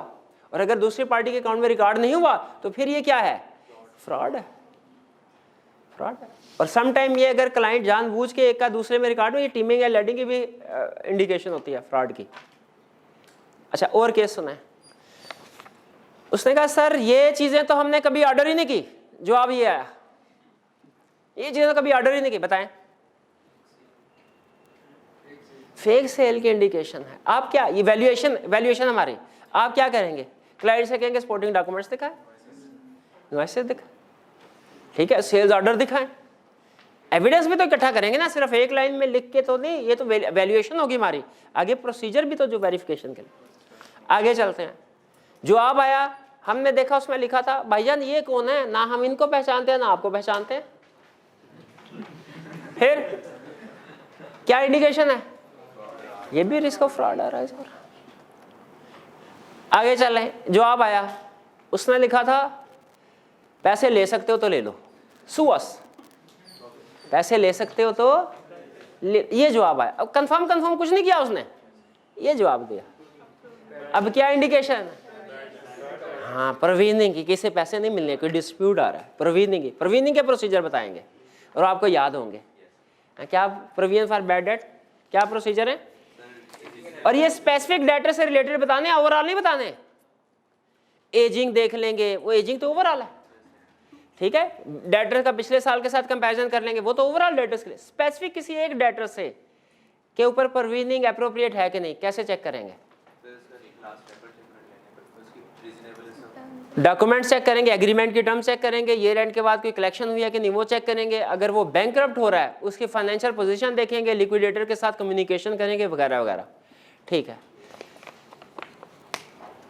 आखिरी एग्जाम्पल, अच्छा समझ आ रहा है ना आपको कि एग्जाम में आपने देखना है उसने आपको कंफर्मेशन के डिसएग्रीमेंट की स्पेसिफिक रीजन दिया कि नहीं। आखिरी एग्जाम्पल, कंफर्मेशन लेटर सेंड किया था, एज इट इज वापस आ गया, एवेल्युएट कीजिए। हाँ, इसमें दो पॉसिबिलिटीज है, एक एड्रेस गलत दिया हो और दूसरा कस्टमर फेक है। कस्टमर फेक, हम एड्रेस कंफर्म करेंगे, अगर एड्रेस में गलती थी दोबारा सेंड करेंगे, अगर एड्रेस ठीक था फिर भी अनडिलीवर्ड वापस, इसका मतलब है वो कोई बंदा है ही नहीं इस दुनिया में जो क्लाइंट ने हमें बताया एड्रेस दिया। क्लियर हुआ ये? अच्छा मुझे ये बताइए, मैं आपको दो एग्जांपल्स दे रहा हूँ, आपने बताना है, दोनों को वैल्यूएट करना है, प्रोबेबली किस में रिस्क ज़्यादा है। दो डेटर्स हैं, दोनों से इक्वल अमाउंट रिकवरेबल है, एक डेटर ए, एक डेटर बी। डेटर ए का एड्रेस है 156 टेम्पल रोड गुजरावाला और डेटर बी का एड्रेस है पीओ बॉक्स नंबर 161 लाहौर। बात होता है ना पोस्ट ऑफिस, अभी आपको तो खैर अंदाजा नहीं होगा, सम टाइम वो पोस्ट ऑफिस पे जिस तरह बैंक में लॉकर्स होते हैं ना, हम उसमें अपनी कीमती चीज़ें रखवाते हैं, उसकी चाबी हमारे पास होती है, उसी तरह पोस्ट ऑफिस में पीओ बॉक्सेस होते थे, ठीक है। वो जो कोई लेटर आते थे वो वहाँ पे डाल दिए जाते थे और जिस पार्टी का भी वो जिसने बॉक्स रेंट पे लिया होता था वो चाबी से खोल के अपने लेटर ले जाया करते थे। बताइए किस में रिस्क ज़्यादा है? दूसरे वाले में, क्योंकि इसमें पता नहीं कि ये एग्जैक्टली ये कौन सी पार्टी किसका है। वो हो सकता है हमारे क्लाइंट का ही हो, उसका ओनर क्लाइंट ही हो और उसने एड्रेस दिया हो। जी, एक मैं केस पढ़ रहा था, उसमें एक बैंक से अमाउंट ज़ीरो ड्यू थी, बैलेंस शीट में 50 मिलियन शो करवाई हुई थी और वो उन्होंने यूएसए का केस था, उन्होंने किसी दूसरी स्टेट, जैसे समझ लीजिए कि कराची का, उन्होंने कहा जी कराची का बैंक है उससे लोन लिया हमने, या सॉरी उसमें पैसे जमा करवाए हुए हैं। ऑडिटर को एड्रेस दिया कराची का, ऑडिटर भी कोई हमारे जैसा होगा, उसने सिर्फ देखा कराची का पूरा एड्रेस ठीक था, उस पर कंफर्मेशन लेटर सेंड कर दिया। उस ज़माने में कोई इंटरनेट इतना होता भी नहीं था, कि थोड़ा सा पुराना केस है कि वो नेट पे सर्च करके आइडेंटिफाई हो जाए। कंफर्मेशन लेटर सेंड किया। अच्छा, वो जो एड्रेस था वो किसी उनके अपने किसी वाकिफ़कार की दुकान का एड्रेस था, उन्होंने यहाँ से बंदा भिजवाया, वो वहाँ पे बैठा, उसने 2-3 दिन स्टे किया, लेटर उसके पास गया, उसको रिसीव किया, फेक स्टैंप लगा के साइन करके ऑडिटर को दोबारा सेंड कर दिया। सेम टाइम वो इस तरह भी फ्रॉड करते हैं क्लाइंट, ठीक है। तो हमने कंफर्मेशन का जवाब आ जाए तो जो ज़्यादा रिस्की होते हैं उनमें हमने ये कंफर्म करना होता है कि ये ऑथेंटिक सोर्स से आया कि नहीं आया। ख़ास तौर पे जो ईमेल वाले रिप्लाई होते हैं, ईमेल वगैरह के ज़रिए, हाँ जी बिल्कुल, वो जीमेल या हॉटमेल से है तो उसमें हमारे लिए रिस्क ज़्यादा है, ठीक है। अब कहता है वो डोमेन होनी चाहिए ना उसकी। जी नहीं, ऑडिटर खुद ना जाए, लेकिन ऑडिटर नेट पे देख ले कि इसका एड्रेस क्या, ये जो हमें एड्रेस दिया गया है कि ये कस्टमर ये है, वो इसी दुनिया में है ना, वो वाकई है कि नहीं है कस्टमर। और अगर कोई कस्टमर अननोन है लेकिन उसको बड़ी अमाउंट ड्यू है तो ये भी एक रिस्की होता है, क्योंकि बड़ी पार्टीज होती हैं वो लोगों को पता होती हैं बड़ी पार्टीज कौन कौन है, किधर है। आजकल तो छोटे छोटे बिजनेस ने अपनी वेबसाइट्स वगैरह, एड्रेस वगैरह जो होते हैं वो पब्लिश ही होते हैं। तो हम इतना कोई काम कर ही सकते हैं अगर सिग्निफिकेंट डेटर्स हैं कि क्लाइंट के एड्रेस को देखिए। सबसे बड़ा रिस्क पता है क्या है? एड्रेस हमें क्लाइंट देता है, सबसे बड़ा रिस्क होता है। अगर तो पार्टी फेमस है ना तो हमें पता होता है कि ये एड्रेस वाकई इसी पार्टी का है। अगर वो डेटर क्रेडिटर फेमस नहीं है तो फिर क्लाइंट के पास बड़ा, उसके पास एक समझ लीजिए वेपन है कि वो कोई भी एड्रेस आपको दे देगा, आप उस पर कंफर्मेशन लेटर सेंड करेंगे, वहां से साइन होकर वापस भी आ जाएगा, पता चले वो क्लाइंट का अपना ही बैठा बंदा उधर बैठा हुआ था। जी हाँ, आइडेंटिफाई कैसे हुआ ये बाद में, असल में कैश फ्लो प्रॉब्लम आती है ना जब, तो वो क्लाइंट बैंक से लोन मांग रहा था कि हमें लोन दे दे, उसकी अपनी बैलेंस शीट में जो अमाउंट रिसीवेबल थी ना उसको नहीं छेड़ा था। तो ऑडिटर ने कहा कि भाईजान इतना अरसा हो गया आप दूसरों के तरले मिन्नतें कर रहे हैं, आपके अपने पास 50 मिलियन पड़ा हुआ है, इससे क्यों नहीं यूटिलाइज करते? वो थोड़ा रिस्क बढ़ जाता ना, फिर जब रिस्क बढ़ा आइडेंटिफिकेशन की तो पता चला ये मसला। आगे चलते हैं। अच्छा ये पॉइंट क्लियर हो गया, क्योंकि ये बड़ा एरिया है जिसमें आईकैप टेस्टिंग करेगा, उम्मीद। आगे चलते हैं। नॉन रिस्पॉन्स, अगर रिस्पॉन्स आई ना, सबसे पहले आपने देखना है कि किस कंफर्मेशन का रिस्पॉन्स नहीं आया। अगर नेगेटिव कंफर्मेशन सेंड की थी, इसका रिस्पॉन्स नहीं आया, तो फिर तो ठीक है। आईकैप कभी कभी चालाकी खेलने के लिए ये कह सकता है कि नेगेटिव कंफर्मेशन का जवाब नहीं आया, ताकि हम अल्टरनेटिव प्रोसीजर लिख दें, वो गलत हो जाएंगे। नेगेटिव कंफर्मेशन का जवाब नहीं आया तो अच्छा, हाँ पॉजिटिव का जवाब नहीं आया, फिर आगे अल्टरनेटिव प्रोसीजर की तरफ चलना है। और दूसरी चीज जो आपने देखनी है वो ये कि जो जवाब नहीं आया, ये किसका जवाब नहीं आया? ये डेटर्स का नहीं आया, क्रेडिटर्स का नहीं आया, या बैंक सलायर का नहीं आया। डेटर्स का नहीं जवाब आया, डेटर को लेटर सेंड किया था, जवाब नहीं आया, क्या अल्टरनेटिव प्रोसीजर होंगे? क्या प्रोसीजर? हम अल्टरनेटिव प्रोसीजर, हम सपोर्टिंग डॉक्यूमेंट चेक करेंगे, हम ईयर एंड के बाद देखेंगे कलेक्शन हुई, पैसे रिसीव हुए हैं कि नहीं हुए, ये देख सकते हैं। आपस में उनकी कॉरेस्पॉन्डेंस चेक कर सकते हैं पार्टीज की, कोई डिस्प्यूटेड इनवॉइस है उसको देख सकते हैं प्रोविजनिंग के लिए। क्रेडिटर के केस में क्या देखेंगे? इसमें भी सेम अप्रोच, लेकिन याद रखिए एग्जाम में बताते हुए ना कैफ लेवल पे स्टूडेंट अक्सर ये गलती करते हैं, उम्मीद है आप नहीं करेंगे, लेकिन फिर भी बताना मेरा फर्ज है। रिसीवेबल में गुड सपोर्टिंग डॉक्यूमेंट्स का नाम आपने लाजमी लिखना है, और रिसीवेबल में सपोर्टिंग डॉक्यूमेंट्स होंगे sales order, good dispatch note, customer acknowledgement वगैरह। और पेएबल के केस में होंगे good receipt note, purchase order, cash payments वगैरह। इसमें कैश रिसीट्स होंगी ये रेंट के बाद जो देखनी है, इसका ध्यान रखिएगा। अगर बैंक या लॉयर से कंफर्मेशन लेटर नहीं आया तो क्या करें? अल्टरनेटिव प्रोसीजर परफॉर्म कर लें? नहीं, आपको पता है नॉर्मली इन केसेस में जवाब आना जरूरी होता है, और अगर जवाब ना आए तो हम इसको सीधी स्कोप लिमिटेशन लेते हैं। प्रैक्टिकली हम जोर लगा के कंफर्मेशन ले लेते हैं। हमारा एक क्लाइंट था, उसमें एक बैंक था, उसको कंफर्मेशन लेटर भेजा, 2-3 जवाब ही नहीं देता था। एट द एंड मेरे सीनियर ने मुझे भेज दिया, उसने कहा क्लाइंट के बंदे के साथ जाओ, बैंक उधर बैठ जाओ, जब तक वो कंफर्मेशन पे साइन ना करे ना वापस नहीं आना तुमने। मैंने कहा ठीक है, गए वहाँ पे जाके कंफर्मेशन। क्या ये इस सिचुएशन में हमने जो साइन करवाया ये कंफर्मेशन है? बिल्कुल ये भी कंफर्मेशन है, कोई मसला नहीं। ठीक है, ये आगे उसने अल्टरनेटिव प्रोसीजर की बात बताई। ठीक है, ओरल रिस्पॉन्स, टेलीफोन के जरिए से उसने कहा जी सर मैं वही बंदा बात कर रहा हूँ जिसको आपने कंफर्मेशन लेटर सेंड किया है, बैलेंस एग्री है, एविडेंस मिल गया? एविडेंस नहीं मिला। क्यों? डेफिनेशन में लिखा हुआ है रिटर्न। हम उससे रिक्वेस्ट करेंगे सर रिटर्न, अच्छा उसको ये नहीं कहना भाई तुम झूठ बोल रहे हो, उसे क्या करेंगे? कहेंगे सर रिटर्न फॉर्म में रिक्वेस्ट सेंड कीजिए, जो आप दीजिए हमें ओरल एविडेंस एक्सेप्टेबल नहीं, कंफर्मेशन ही नहीं है, वो डेफिनेशन में लिखा हुआ है। इनडायरेक्ट रिस्पॉन्स, ये भी उसने 2-3 दफा टेस्ट किया हुआ है। इनडायरेक्ट का मतलब क्या है? मैनेजमेंट के क्लाइंट ने पहले मैनेजमेंट को जवाब दिया कंफर्मिंग पार्टी ने, और मैनेजमेंट ने हमें फॉरवर्ड कर दी। एक्सेप्टेबल है? नहीं। क्या करेंगे आप? कंफर्मिंग पार्टी से रिक्वेस्ट करेंगे दोबारा डायरेक्टली हमें सेंड करें। इसकी रिलायबिलिटी डाउटफुल होगी, क्योंकि क्लाइंट फोर्जरी कर सकता है, टेम्परिंग कर सकता है कंफर्मेशन में। कॉल बैक प्रोसीजर आप करेंगे भी अगर, तो वो ओरल ही रहेगा, स्टैंडर्ड उसको कंफर्मेशन यूज नहीं करेगा। अच्छा वो स्टैंडर्ड एक बात करता है, उस जगह और से सुनिएगा, कहता है अगर आपको ओरली क्लाइंट कंफर्म कर लेता है ना, आपने उसको ऑफिशियल नंबर पे डायल किया और वहां से आपने कहा जी सीएफओ से बात करवाएं, आपकी बात हुई, आपने उनसे कहा कंफर्म कर देने का, कंफर्म है, सोर्स कंफर्म हो भी जाए ओरल में, स्टिल स्टैंडर्ड कहता है ये एविडेंस तो है, ये नहीं कहता एविडेंस नहीं है, एविडेंस है क्योंकि इंक्वायरी बहरहाल एक प्रोसीजर है, लेकिन कहता है ये एक्सटर्नल कंफर्मेशन नहीं है। और चूंकि हमें यहाँ पे हाईली रिलायबल एविडेंस चाहिए होता था, इसीलिए हम क्लाइंट से कंफर्मिंग पार्टी से दोबारा रिक्वेस्ट करेंगे हमें रिटर्न फॉर्म में सेंड करें। वो रिटर्न फॉर्म में क्लाइंट को भिजवा रहे हैं, हम उसको कॉल बैक प्रोसीजर लगा के कंफर्म कर लेते हैं कि वाकई आपने भिजवाई है, ये अमाउंट कंफर्म हुई है। रिटर्न फॉर्म में उसने इनडायरेक्ट भिजवाई और हमने उसे कॉल बैक करके कंफर्म कर लिया, ठीक है। स्टिल क्या आपके पास एविडेंस है? मैं इससे मैं ये नहीं कहता कि एविडेंस नहीं, आपके पास एविडेंस है। क्या आपके पास वो एक्सटर्नल कंफर्मेशन है? एक्सटर्नल कंफर्मेशन नहीं है, वो रिलायबिलिटी उसकी कम होगी। एक्सटर्नल कंफर्मेशन क्यों नहीं है?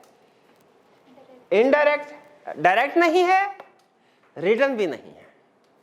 एविडेंस, बात समझ रहे हैं? एविडेंस जरूर है लेकिन उसकी रिलायबिलिटी कम है। एक्सटर्नल कंफर्मेशन नहीं है वो। आप ये नहीं कहेंगे हमने क्लाइंट से एक्सटर्नल कंफर्मेशन ऑब्टेन की, नहीं। इलेक्ट्रॉनिक रिस्पांस ईमेल के जरिए से आ जाए, क्या एक्सेप्ट कर लेंगे? ईमेल के जरिए से रिस्पांस आया हुआ एक्सेप्टेबल होता है? इसका जवाब है होता है एक्सेप्टेबल, लेकिन उसमें डाउट्स होते हैं। क्या ऑथेंटिक सोर्स से आया है कि नहीं? और डाउट क्यों होते हैं? एक इस वजह से कि वो क्लाइंट का लेटर हेड नहीं होता।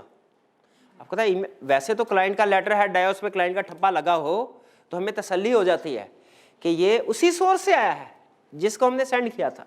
ईमेल अगर आई है उसमें क्लाइंट का लेटर हेड यूज नहीं होता, उसमें कोई सिग्नेचर या स्टैंप नहीं होते, इसीलिए ये लेस इलेक्ट्रॉनिक रिस्पांस जो होता है इसकी रिलायबिलिटी पे डाउट्स क्रिएट होते हैं हमारे। हाँ, उन डाउट्स को रिमूव कर दें फिर एक्सेप्ट कर लें। डाउट्स को कैसे रिमूव किया जाएगा? सोर्स को कंफर्म कर लें। सोर्स कैसे कंफर्म करेंगे? उसकी डोमेन वगैरह देख लेंगे, ठीक है। हाँ, हॉटमेल से तो नहीं है, जीमेल से तो नहीं, @icap.edu.pk से है, जो भी एड्रेस है, इससे सोर्स कंफर्म होगा।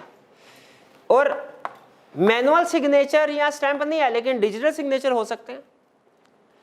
आप ये इंश्योर कर सकते हैं कि जो आपको ईमेल सेंड की गई है इसका कम्युनिकेशन प्रोसेस सिक्योर है, यानी इनक्रिप्शन यूज की गई है, ठीक है। जैसे वो व्हाट्सएप इनक्रिप्शन यूज करता है वो ज्यादा सिक्योर है। हॉटमेल वगैरह मेरे ख्याल इनक्रिप्शन यूज नहीं करते हैं। हाँ जी, तो ये है इलेक्ट्रॉनिक रिस्पांस के कमेंट। लास्ट कंसेप्ट आज का, क्या मैनेजमेंट रिफ्यूज कर सकती है हमें कि कंफर्मेशन लेटर सेंड ना करो? तो हमें क्या करेंगे? नहीं, फौरन स्कोप लिमिटेशन पे जंप नहीं लगानी हमने, ये चीज सिखानी थी। अल्टरनेट भी नहीं, पहले ये रीजन पूछेंगे उनसे। अगर देखें क्लाइंट ने हमें, कंफर्मिंग पार्टी ने हमें जवाब नहीं ना दिया, ये सिचुएशन हो रहा है। हमारा क्लाइंट हमें कह रहा है कि कंफर्मेशन लेटर सेंड ना करो, ये सिचुएशन हो रहा है।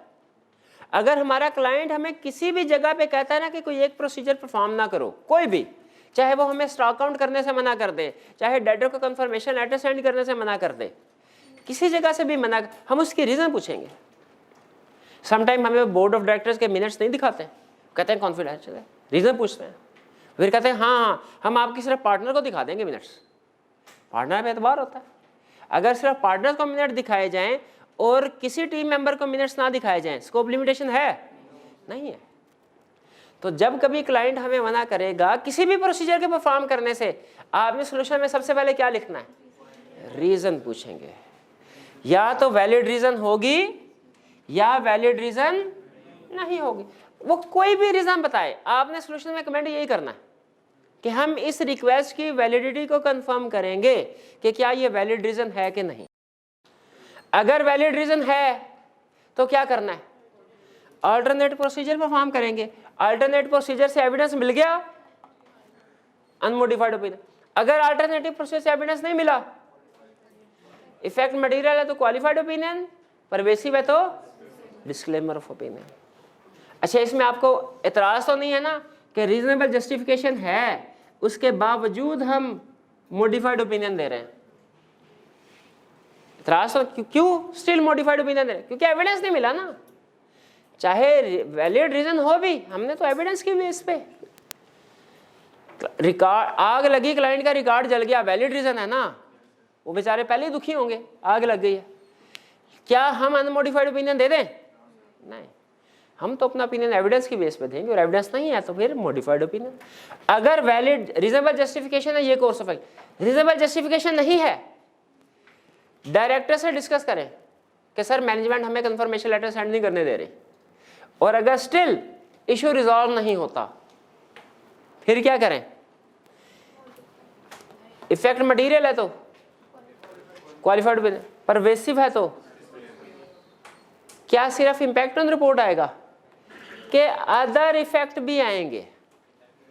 ये आपको बताया हुआ ना, एक होती है स्कोप लिमिटेशन बाय सर्कमस्टेंसेस वगैरह, और एक होती है स्कोप लिमिटेशन बाय मैनेजमेंट। दोनों का रिपोर्ट पे इंपैक्ट सेम होता है, लेकिन ऑडिट पे इंपैक्ट डिफरेंट है, अदर एरियाज पे इंपैक्ट। अगर सिंपल स्कोप लिमिटेशन हो उसका इफेक्ट सिर्फ रिपोर्ट पे होगा, अगर मैनेजमेंट की तरफ से स्कोप लिमिटेशन है तो रिपोर्ट के साथ साथ शाबाश मैनेजमेंट की इंटेग्रिटी भी डाउटफुल होगी कि मैनेजमेंट बिला वजह बगैर किसी वैलिड रीजन के हमें क्यों मना कर रही है। हमारा रिस्क इंक्रीज हो जाएगा, मैनेजमेंट की इंटेग्रिटी डाउटफुल हो जाएगी, एक्सट्रीम केस में हम विड्रॉ भी कर सकते हैं। क्लियर हुई ये बात?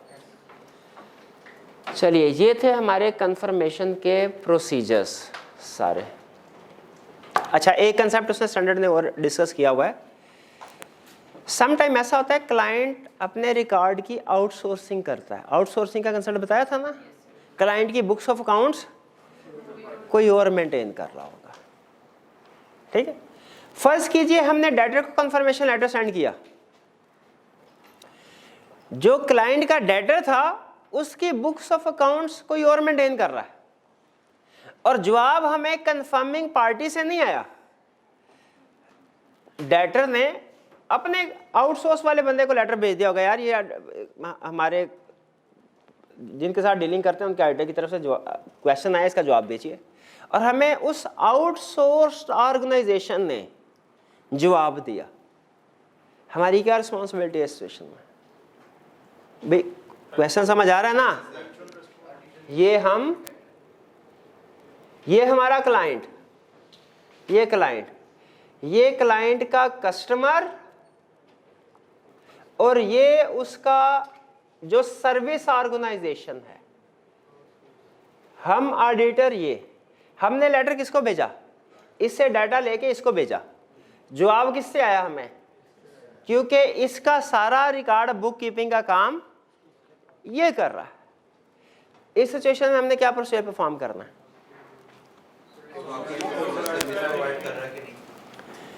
ऑथेंटिसिटी कंफर्म करनी है। दो चीजें, एक कि क्या ये वाकई ही उसका ऑथोराइज्ड रिप्रेजेंटेटिव है, अथॉरिटी रखता है रिस्पॉन्ड करने की, ठीक है, ये चीज वैल्यूएट करनी है। और दूसरा, इसकी कॉम्पिटेंस, कैपेबिलिटी भी थोड़ा वैल्यूएट करते हैं हम। हालांकि असल में हमारा जो काम होगा वो ये होगा, हमने वैल्यूएट करना है क्या सही सोर्स से आया है हमें, और सोर्स ऑथेंटिक है कि नहीं, ऑथोराइज्ड है कि नहीं। ऐसा तो नहीं कि इसको पता ही नहीं और कोई दूसरा बंदा हमें कह रहा है जी हम इसके सर्विस ऑर्गेनाइजेशन है, बुक कीपिंग सर्विस प्रोवाइड करते हैं, और ये बैलेंस एग्री करता है। सर कोई ऑथराइजेशन सर्टिफिकेट जो हमारे क्लाइंट का जो क्लाइंट है वो भी हमें देगा कि ये हमें सर्विस प्रोवाइड कर रहा है? इससे भी लिया, अगर हमें डाउट हो इससे भी लिया जा सकता है सर, इससे पूछा, इससे भी हम पूछेंगे कि बताओ ये तुम्हारा बंदा ऑथोराइज्ड है कि नहीं है। ये एक छोटा सा केस उसने एडिशनल डिस्कस किया था, यहाँ पे कवर नहीं हुआ था। ये थे हमारे ISI 505 के कंसेप्ट्स, डिस्कस हो गए। चलिए अब ऐसा करते हैं, थोड़ी सी ब्रेक करते हैं। पास्ट पेपर के क्वेश्चन हम आज ही की क्लास में ब्रेक के बाद डिस्कस करेंगे। स्टैंडर्ड हमारा कंप्लीट हो गया है, लेकिन इसमें से ICAP ने कुछ पास्ट पेपर में क्वेश्चन पूछे हैं, मैं चाह रहा हूँ उनको डिस्कस कर लूँ।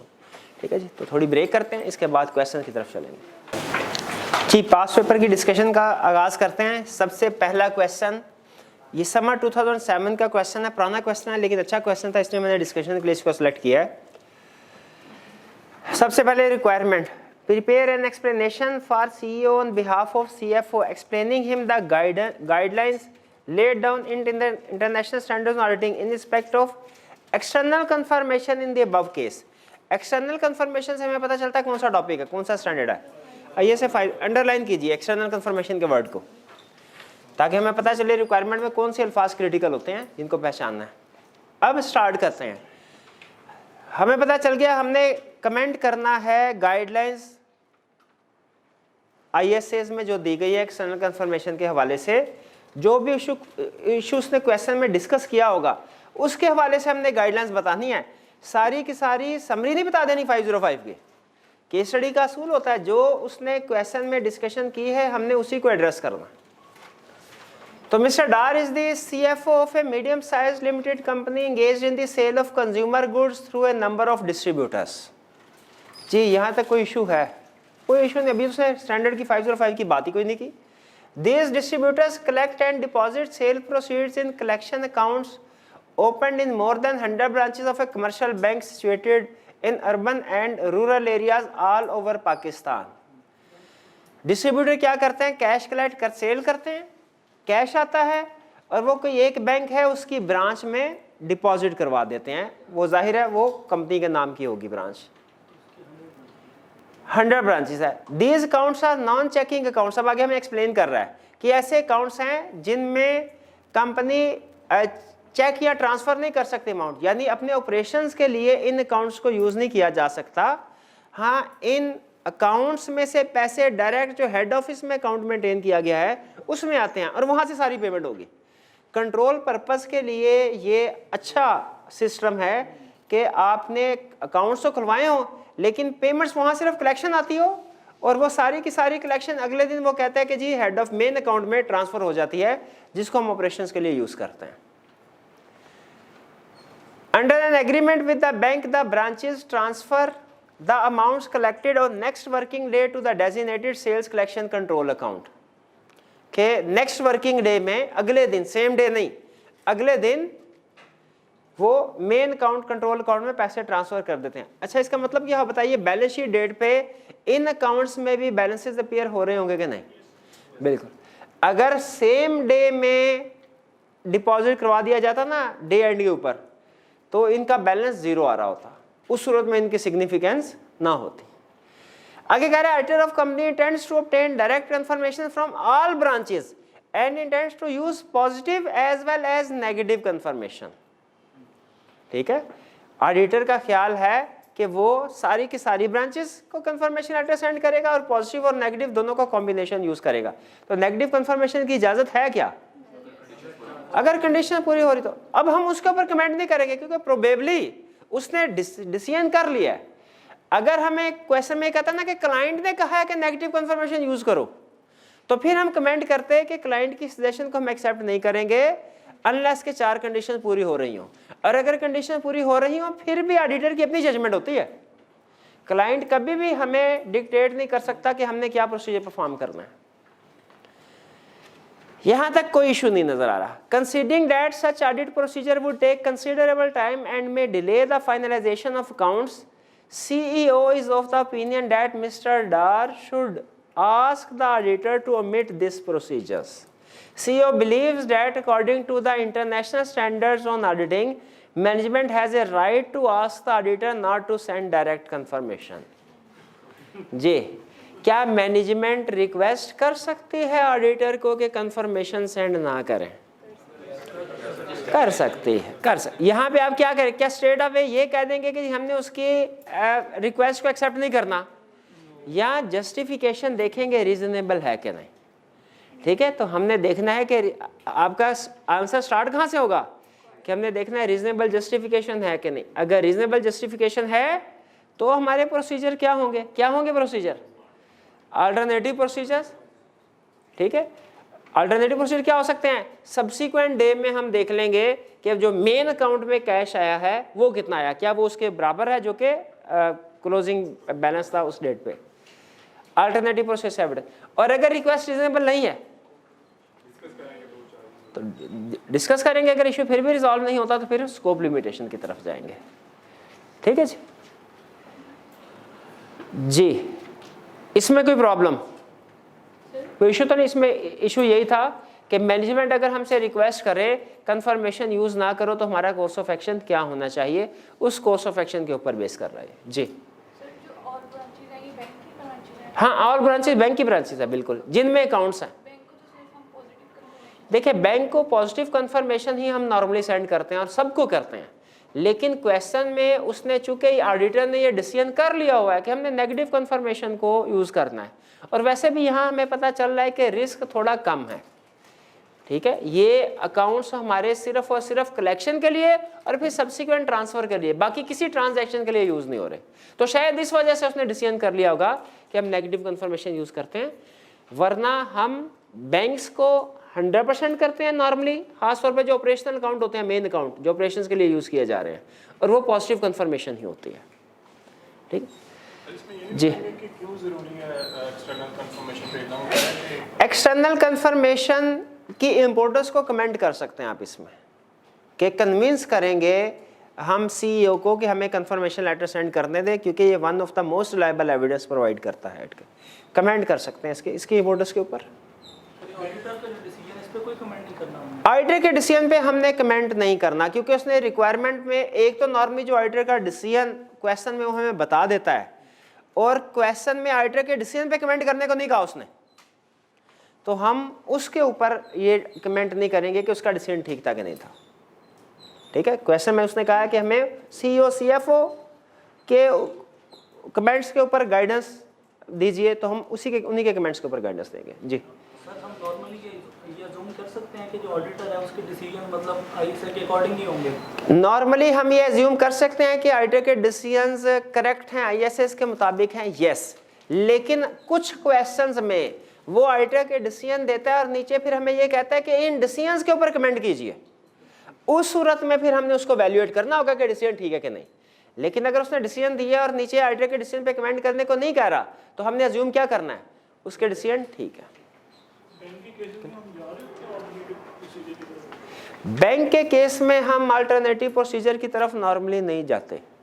मैंने अपने कैरियर में तो ऐसी कोई एग्जांपल नहीं देखी जिसमें बैंक को हमने कंफर्मेशन लेटर सेंड ना किया हो, लेकिन चूंकि हमने केस स्टडी में ऑल पॉसिबिलिटीज को कवर करना है, ठीक है। स्टैंडर्ड ने क्लियरली ये नहीं कहा हुआ कि बैंक या लॉयर्स को हमेशा 100% केसेस में सर्कुलराइज करवाएं, उसने नहीं कहा, चूंकि उसमें रिस्क ज्यादा होता है, उससे हमें ऐसी इंफॉर्मेशन मिलती है जो नॉर्मली दूसरी जगहों से हमें नहीं मिलती, इसलिए प्रैक्टिस में हम यही करते हैं। चूंकि आंसर हमने प्रैक्टिस से पहले आईएसएस के मुताबिक देना होता है। अगर कोई इशू आईएसए में डिस्कस हुआ है तो हम प्रैक्टिस में क्या हो रहा है इसको नहीं, बल्कि आईएसएस में क्या डिस्कशन हुई है उसको प्रेफरेंस देते हैं, इसलिए हम उसके पॉइंट ऑफ व्यू से इसको सॉल्व कर रहे हैं। हाँ, अगर कोई इशू आईएसएस में नहीं है फिर हमने अपनी प्रैक्टिस की, अपनी जजमेंट की तरफ जाना जी। हाँ नहीं, इसमें जब आप इसको लिखने बैठेंगे ना, एक तो अपने जब कन्विंस करना है सीएफओ को, सीईओ को कि सर हमें कंफर्मेशन लेटर सेंड करने दीजिए, इसकी हाईली रिलायबल एविडेंस है, क्योंकि डायरेक्ट है, क्योंकि रिटर्न है, तो इसमें 2-3 तो नंबर आपके इसमें कवर हो जाएंगे। फिर उसके बाद आपने दोनों सिचुएशन को कवर करना है कि अगर रिक्वेस्ट रीजनेबल है क्या है, रीजनेबल नहीं है तो क्या करना है, उसमें भी आपको 2-3 मार्क्स तो मिल जाएंगे। और वैसे भी क्वेश्चन थोड़ा पुराना है, उसमें मार्क्स थोड़े ज़्यादा। लेकिन याद रखें लेटेस्ट क्वेश्चन में भी ये प्रॉब्लम है, ठीक है। एक ही कंसेप्ट को उसने एक अटेम्प्ट में ज़्यादा मार्क्स के साथ पूछा है और उसी कंसेप्ट को अगले अटेम्प्ट में उसने कम मार्क्स के साथ पूछ लिया, ठीक है। हाँ, लेकिन आपने उसको रेलिवेंट डिस्कशन को मज़ीद एक्सप्लेन करना होता है, उसको डिटेल में डिस्कशन करूँगा जी।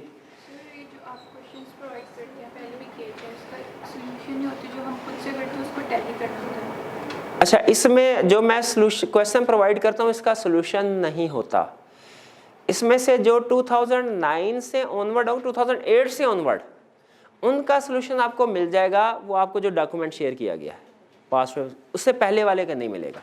ये डिस्कशन का पर्पस यही होता है, आप इन पॉइंट्स को नोट कर लें बैक साइड पे, पेज के या साइड पे कहीं पे, ठीक है। बाद में जब आप सॉल्व करें उसके साथ पॉइंट्स को मैच कर लीजिएगा। इनका भी मैं सोल्यूशंस के ऊपर काम कर रहा हूँ, लेकिन उसमें टाइम लगेगा। इनका असल में मैं खुद सोल्यूशन बनाना चाह रहा हूँ और दूसरे क्वेश्चंस का भी, ठीक है। इवन जिनका सोल्यूशन मौजूद है उनका भी, ताकि एक सिमेट्री रहे, एक ही स्टाइल के साथ सारे सोल्यूशन अवेलेबल हों। अब वो लेकिन टाइम कंज्यूमिंग है, क्योंकि उसमें पहले ये नहीं कि मेरी कोशिश ये होती है कि पहले अपने हाथ से सारा क्वेश्चन सॉल्व करूँ। खुद को स्टूडेंट की पोजीशन पे जब बंदा ला के देखता है ना, सोल्यूशन सामने हो तो सारी चीज़ समझ आ रही होती है। आपने खुद भी शायद ये ऑब्जर्व किया होगा, 5 क्वेश्चन देखे ना सारा कुछ समझ आ रहा होता है, 6ठा क्वेश्चन खुद करने बैठे ना, अब माइंड ब्लैंक हो जाता है, पता नहीं क्या लिखना है। तो खुद से पहले करके उसका सोल्यूशन बनाया ना, मैं उस तरफ जाना चाह रहा हूँ, उसमें ज़ाहिर है ज़्यादा टाइम लगेगा। तो इसीलिए कुछ क्वेश्चन के आपको सोल्यूशन नहीं मिलेंगे जो 2008 से पहले वाले हैं, बाद वाले ICAP के सोल्यूशन मिलेंगे। किसी भी सोल्यूशन में आपको कोई प्रॉब्लम हो क्वेश्चन में, आप व्हाट्सएप ग्रुप पे शेयर कर सकते हैं। लेकिन एक बात और मैं शेयर कर दूं, 2013 में प्रोबेबली स्टैंडर्ड रिवाइज हुए थे, 13 में या 16 में, मेरा ख्याल है शायद 16 में रिवाइज हुए थे। तो कुछ क्वेश्चन आई कैप के पास पेपर के ऐसे होंगे जो ओल्ड स्टैंडर्ड्स के मुताबिक है, ठीक है। उनमें कुछ जगह पे मैं आपको बता दूंगा कि इस क्वेश्चन के सोल्यूशन में ये प्रॉब्लम है, ये रिवीजन है, कुछ वैसे भी आपको पता चल जाएगा। जैसे 570 की आपको बात बताई हुई है, पहले वो एमसीएसओ मैटर में हुआ करता था, अब material uncertainty related to going concern में आ गया। इसी तरह कुछ दूसरे स्टैंडर्ड भी रिवाइज हुए हैं। तो याद रखिए सोल्यूशन आपको मिल जाएंगे आई कैप के 2008 से ऑनवर्ड, लेकिन कुछ टॉपिक्स में सब्सिक्वेंट रिवीजन हुई है और आई कैप की प्रैक्टिस है, उसने बताया भी हुआ है कि सब्सिक्वेंट रिवीजन होती है तो हम पास्ट पेपर को रिवाइज नहीं करते, ठीक है, वो सिर्फ as on date of publication relevant होते हैं। आगे चलते हैं जी। नेक्स्ट हमारा क्वेश्चन है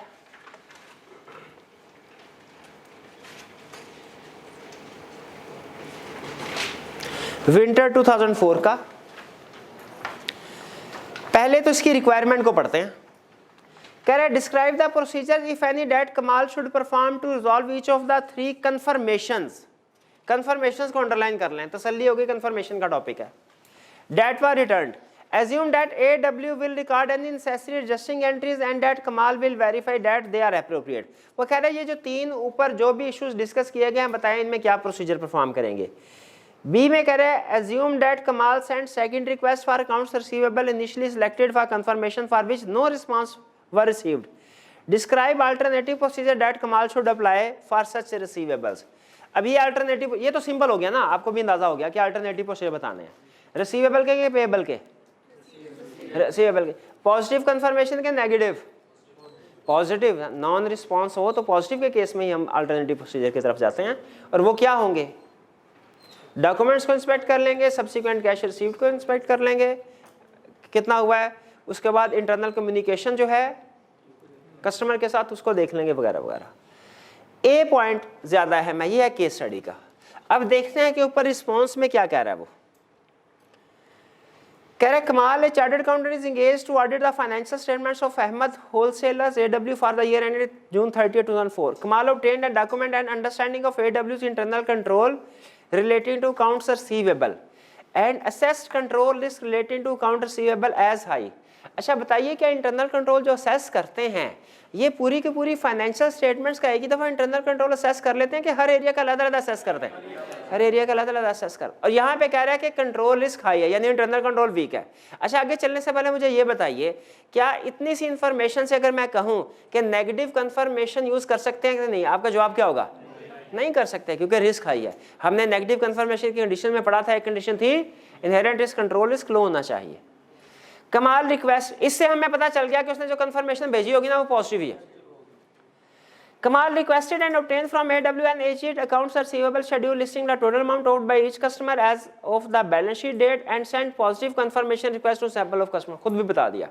अच्छा मुझे बताइए हम अगर कंफर्म पार्टीज को सेलेक्ट करना चाहते हैं कंफर्मेशन लेटर सेंड करने के लिए, क्लाइंट से क्या डॉक्यूमेंट मांगेंगे, क्या हम कंट्रोल अकाउंट मांगेंगे उससे, नहीं, बल्कि individual list of debtors subsidiary ledger, subsidiary ledger से हम लिस्ट लेंगे।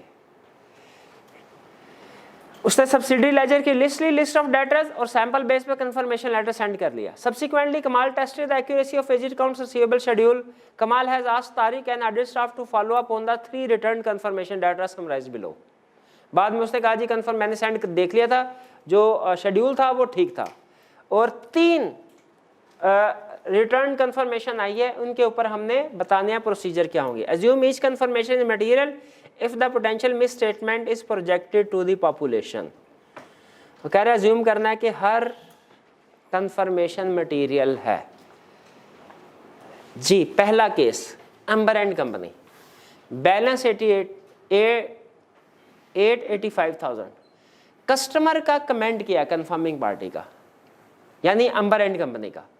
yes we ordered rupees 885,000 worth of goods from AW in May, however we mailed a check for rupees 885,000 on June 8, 2004। June 8 ये rent उसने कहीं पे बताया हमें क्या था, 30 जून। तो ये 20-22 दिन क्लियरिंग प्रोसेस में नहीं लगते, तो इसे हम कैश इन ट्रांजिट एज्यूम नहीं कर सकते। आगे AW कमेंट, तारीख नोट क्या है, कमेंट किया क्लाइंट का, चेक वाज रिसीव्ड, कह रहा है चेक रिसीव हो गया था, and deposited but posted to wrong customers account, कह रहा है चेक रिसीव हो गया, डिपॉजिट भी हो गया, रॉन्ग कस्टमर के अकाउंट में गया था।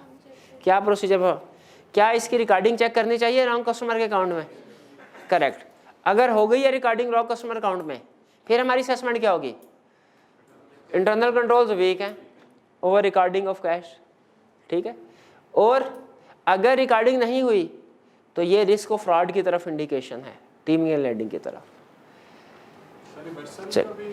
जी रिवर्स कर रहे हैं एंट्री को, रिवर्स क्यों करेंगे एंट्री? सर वो उसको नहीं, ओरिजिनल कस्टमर में उसकी एंट्री नहीं होगी।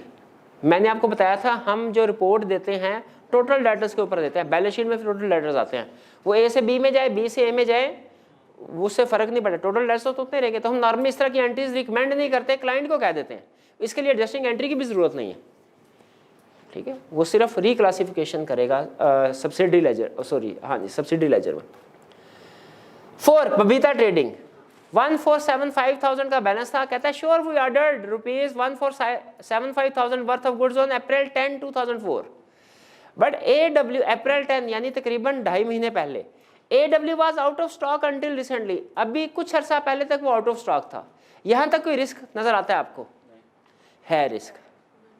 कंट्रोल्स ओवर इन्वेंट्री वीक है, ठीक है, इन्होंने स्टॉक बफर स्टॉक वगैरह मेंटेन नहीं किया हुआ, ठीक है। Control over inventory weak. फिर they back ordered the goods and we finally received them on July 6, 2004, उन्होंने बाद में चीजें भिजवाई हैं और हमने उन्हें जुलाई 6 को रिसीव किया है। अब बताइए जून 30 जुलाई 6, डिफरेंस थोड़ा लग रहा है आपको या ज्यादा है? थोड़ा, तो गुड्स इन ट्रांजिट लग रहे हैं। क्या करेंगे प्रोसीजर यहाँ पे? वैल्यूएशन तो हमारी होगी, गुड इन ट्रांजिट लग रही है, क्या करेंगे? गुड डिस्पैच डॉक्यूमेंट चेक करेंगे, गुड डिस्पैच नोट, उसकी डेट, अगर उसकी डेट कौन सी वाली होगी तो कोई प्रॉब्लम नहीं है। ईयर एंड के बाद की होगी तो फिर तो मसला है, पहले वाली होगी तो फिर मसला नहीं है, क्योंकि अगर 30 तारीख को 31 दिसंबर को 30 जून को 29, 28, 23, 26 जून को गुड डिस्पैच किए हैं तो उस वक्त सेल रिकॉर्ड कर लेनी चाहिए थी, उसने की है, ठीक है। लेकिन अगर गुड डिस्पैच किए हैं 1, 2, 3 जुलाई को तो फिर उस सूरत में ये मिस स्टेटमेंट है। क्यों?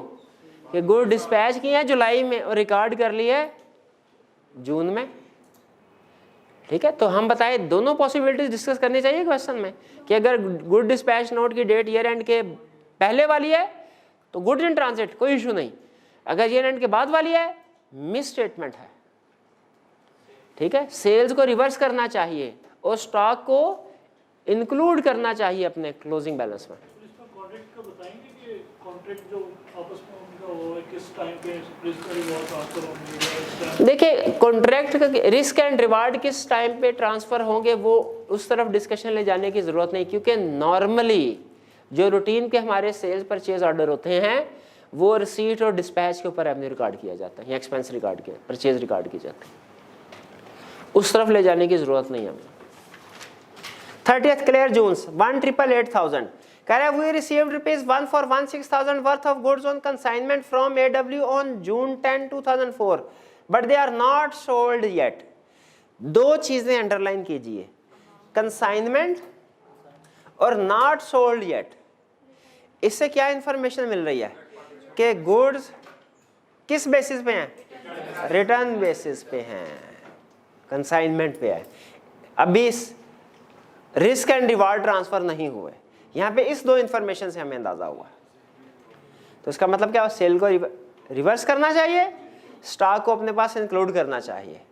और एक तीसरा पॉइंट भी लिख लीजिए कि हम अमाउंट का डिफरेंस जो है इसको भी इंक्वायर करेंगे, डिफरेंस किस चीज़ का है, क्या डिफरेंस के बारे में ये क्लाइंट क्लियर जोन्स क्या कहता है, क्या ये डिफरेंस एक्सेप्टेबल है कि हाँ ये बाकी का कोई दूसरी कंसाइनमेंट थी उसका बैलेंस है, या कि इसको वो टोटली निगेट कर रहा है कि ये तो हमारा बैलेंस ही नहीं है, ठीक है। इसके बारे में साइलेंट है ना, जो डिफरेंस होगा 1,814 कितना 4 लाख 4.5 लाख के करीब, इसको भी इन्वेस्टिगेट करने की जरूरत है। उसने साइलेंट है उसके बारे में, इससे कुछ स्टूडेंट ये मैसेज लेते हैं कि सर उसने बाकी दूसरे का जिक्र नहीं ना किया, तो इसका मतलब है वो दूसरे से एग्री करता है कि वो मेरा पेएबल है, मेरा पेएबल है। लेकिन कुछ स्टूडेंट ये कहते हैं कि सर उसने सिर्फ 1,416,000 का कंफर्म किया है, बाकी का नहीं किया, तो हमें एहतियातन उसे पूछ लेना चाहिए। ठीक है, तो आप ये इन एक लाइन में लिख सकते हैं कि हम फर्दर जो डिफरेंस है उसको इन्वेस्टिगेट करेंगे। क्लियर हो गई ये बात, दोनों पॉइंट समझ आ गए। अब ये देखिए कौन से वाला क्वेश्चन था, वही जब रिस्पॉन्स आएगा रीजन दी होगी और हमने क्या करना। अब ये इसका जवाब, ये जो बी पार्ट है ना, इसका जवाब आपको स्टैंडर्ड में मिल जाएगा, ए का स्टैंडर्ड में नहीं मिलेगा। ये आपको अपनी जजमेंट की बेस पे सॉल्व करना पड़ेगा। और आपको याद है मैंने आपको प्रोसीजर के बारे में क्या सजेशन दी हुई है, एक कि आपने स्टॉक एक्सचेंज की साइट पे जाना है, ऑडिट रिपोर्ट डाउनलोड करनी है, उसमें दूसरे तीसरे दिन की ऑडिट मैटर वाला सेक्शन पढ़ते रहना है, और अगर कोई modified opinion, MCO matter, other matter, वो भी पढ़ते रहना। याद है? ठीक है, कर रहे हैं? कितने स्टूडेंट ने कम से कम एक रिपोर्ट पढ़ी है, बताए कितने स्टूडेंट है क्लास? सिर्फ एक है। ये हाल है आपका भाई, उस कैफ की तरह सीधा सीधा पेपर नहीं आएगा, कंफर्म है सीधा पेपर नहीं आएगा। और आपको अपनी जजमेंट की बेस पे प्रोसीजर बताने होंगे, तो उसको जजमेंट को अप्लाई करना सीखना शुरू कर दें।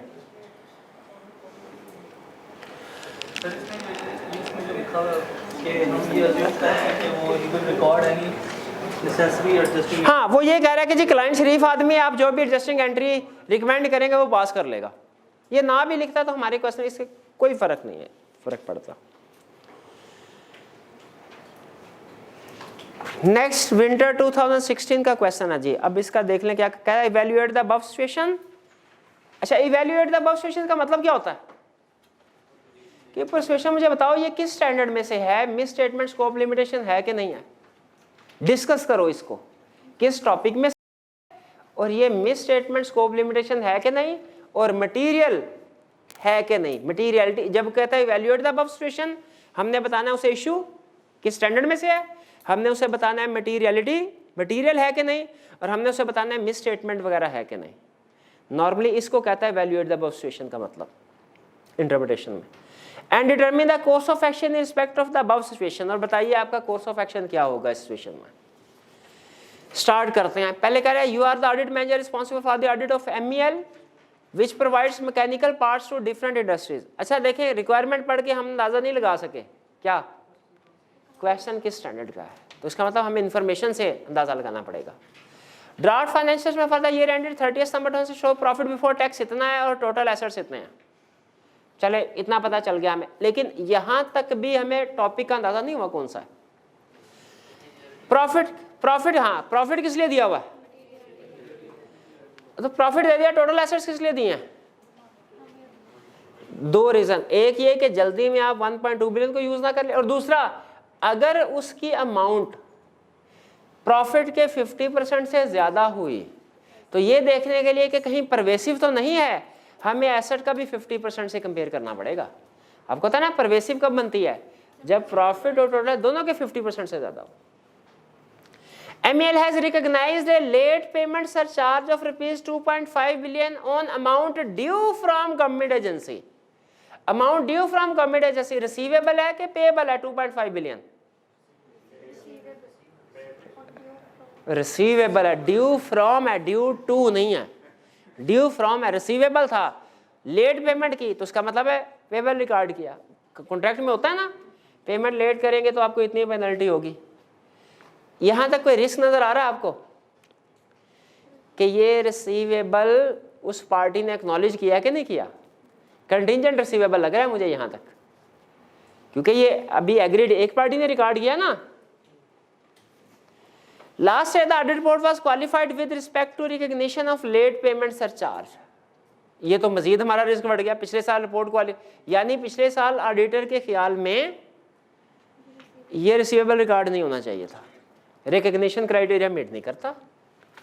The management has informed you that government authorities have conveyed their willingness to pay ₹2 billion instead of 2.5 billion and has provided you a written representation with respect to the said amount. पहली चीज जरा इसको गौर से सुन पढ़िए, कह रहे management ने inform किया हमें, किसने किया? मैनेजमेंट ने। क्या? कि गवर्नमेंट अथॉरिटी ने कन्वे किया है कि हम 2 बिलियन पे कर देंगे। अच्छा, किसको कन्वे किया है? ऑडिटर को कि मैनेजमेंट को? मैनेजमेंट हमें ये बता रही है कि गवर्नमेंट ने मैनेजमेंट को कहा है हम 2 बिलियन पे कर देंगे, और हमें मैनेजमेंट रिटर्न रिप्रेजेंटेशन देने को तैयार है, लिख के देने को तैयार है कि वाकई गवर्नमेंट मान गई है। क्या ये रिटर्न रिप्रेजेंटेशन एक्सेप्टेबल है? नहीं है। जब कभी एविडेंस अदर मौजूद हो, एग्जिस्ट हो रहा हो, याद रखें रिटर्न रिप्रेजेंटेशन के ऊपर रिलाई नहीं करना हमने। Written representation sufficient appropriate audit evidence नहीं होता, ये सिर्फ सपोर्टिंग एविडेंस होता है। हम ISA 580 में पढ़ेंगे। तो यहाँ पे क्या हमें मैनेजमेंट से रिप्रेजेंटेशन लेके लेटर फॉर्म में कुछ भी नहीं करना चाहिए? कुछ करना चाहिए। अच्छा चले कंक्लूड कर लें, फिर देखते हैं कि क्या करना चाहिए। MEL however wants to preclude you from sending a confirmation to relevant agency। confirmation underline करें, ये बेसिकली कॉम्बिनेशन, एक तो confirmation का टॉपिक आ गया और दूसरा हमसे प्रोसीजर पूछ रहा है, हमसे कि क्लाइंट ने एक रिसीवेबल रिकॉर्ड किया, उसको कैसे वेरीफाई करोगे? कंफर्मेशन का जवाब दीजिए। क्लाइंट क्या कह रहा है? प्रिक्लूड का मतलब क्या होता है? सेंड ना, रोक दिया। क्या करें? आपका जवाब क्या होगा यहाँ पे? रीजन, रीजनेबल जस्टिफिकेशन है तो क्या करना है, रीजनेबल जस्टिफिकेशन नहीं है तो क्या करना? इस क्वेश्चन में 2 बड़े इशू हैं। एक ये मैनेजमेंट ने कंफर्मेशन से रोका, इसमें क्या करना है वो आपको ओके है, क्लियर? अच्छा, इसमें कोशिश करें, हालांकि इसका आंसर स्टैंडर्ड में भी मौजूद है, लेकिन स्टैंडर्ड में ना उसमें बड़ा बड़ा पैराग्राफ फॉर्म में दिया होगा। आप कोशिश करें, हालांकि स्टैंडर्ड में इसका जवाब मौजूद है, लेकिन आपने स्टैंडर्ड नहीं खोलना। आपने कोशिश करना अपना जो कंसेप्ट याद किया होगा ना कि मैनेजमेंट, उससे करें, क्योंकि कंसेप्ट जो याद किया होगा वो आपको सिर्फ टू दी पॉइंट बताएगा। आपका माइंड सिर्फ टू दी, स्टैंडर्ड खोलेंगे वो इशू वहाँ पे भी होगा, वहाँ पे लंबी लंबी कहानी होगी। तो वहाँ पे डिसाइड करना कि इसको कैसे समराइज करें इस बड़े पैराग्राफ को, टाइम कंज्यूमिंग, थोड़ा टाइम लग जाता है। तो अगर आपको कंसेप्ट याद है तो अपने माइंड की बेस के ऊपर कीजिए, वहाँ पे स्टैंडर्ड से छापा मारने की कोशिश ना, अवॉइड कीजिए इसको। दूसरा इशू क्या है इसमें कंफर्मेशन के अलावा?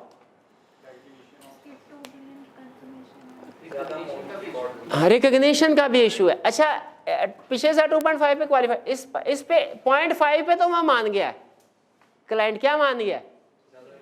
इसको तो राइट ऑफ करो।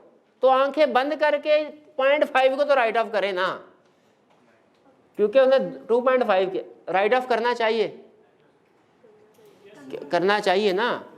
नहीं नहीं, वो कह रहा है गवर्नमेंट ने हमें कहा 2 बिलियन हम पे कर देंगे, तो उसका मतलब क्या है? 2.5 नहीं करेगी गवर्नमेंट, 2 बिलियन। नहीं नहीं, ये मेरी वजह से हो? नहीं नहीं, मेरी तारीफ ठीक है। चलिए, तो गवर्नमेंट, इसको रख देते हैं। तो वो क्या कह रहा है कि गवर्नमेंट ने 0.5 बिलियन से तो गवर्नमेंट मुकर गई है, उसको राइट ऑफ होना चाहिए, कर दिया। बाकी 2 बिलियन का हमें सफिशिएंट एप्रोप्रिएट एविडेंस लेना है। क्या होगा?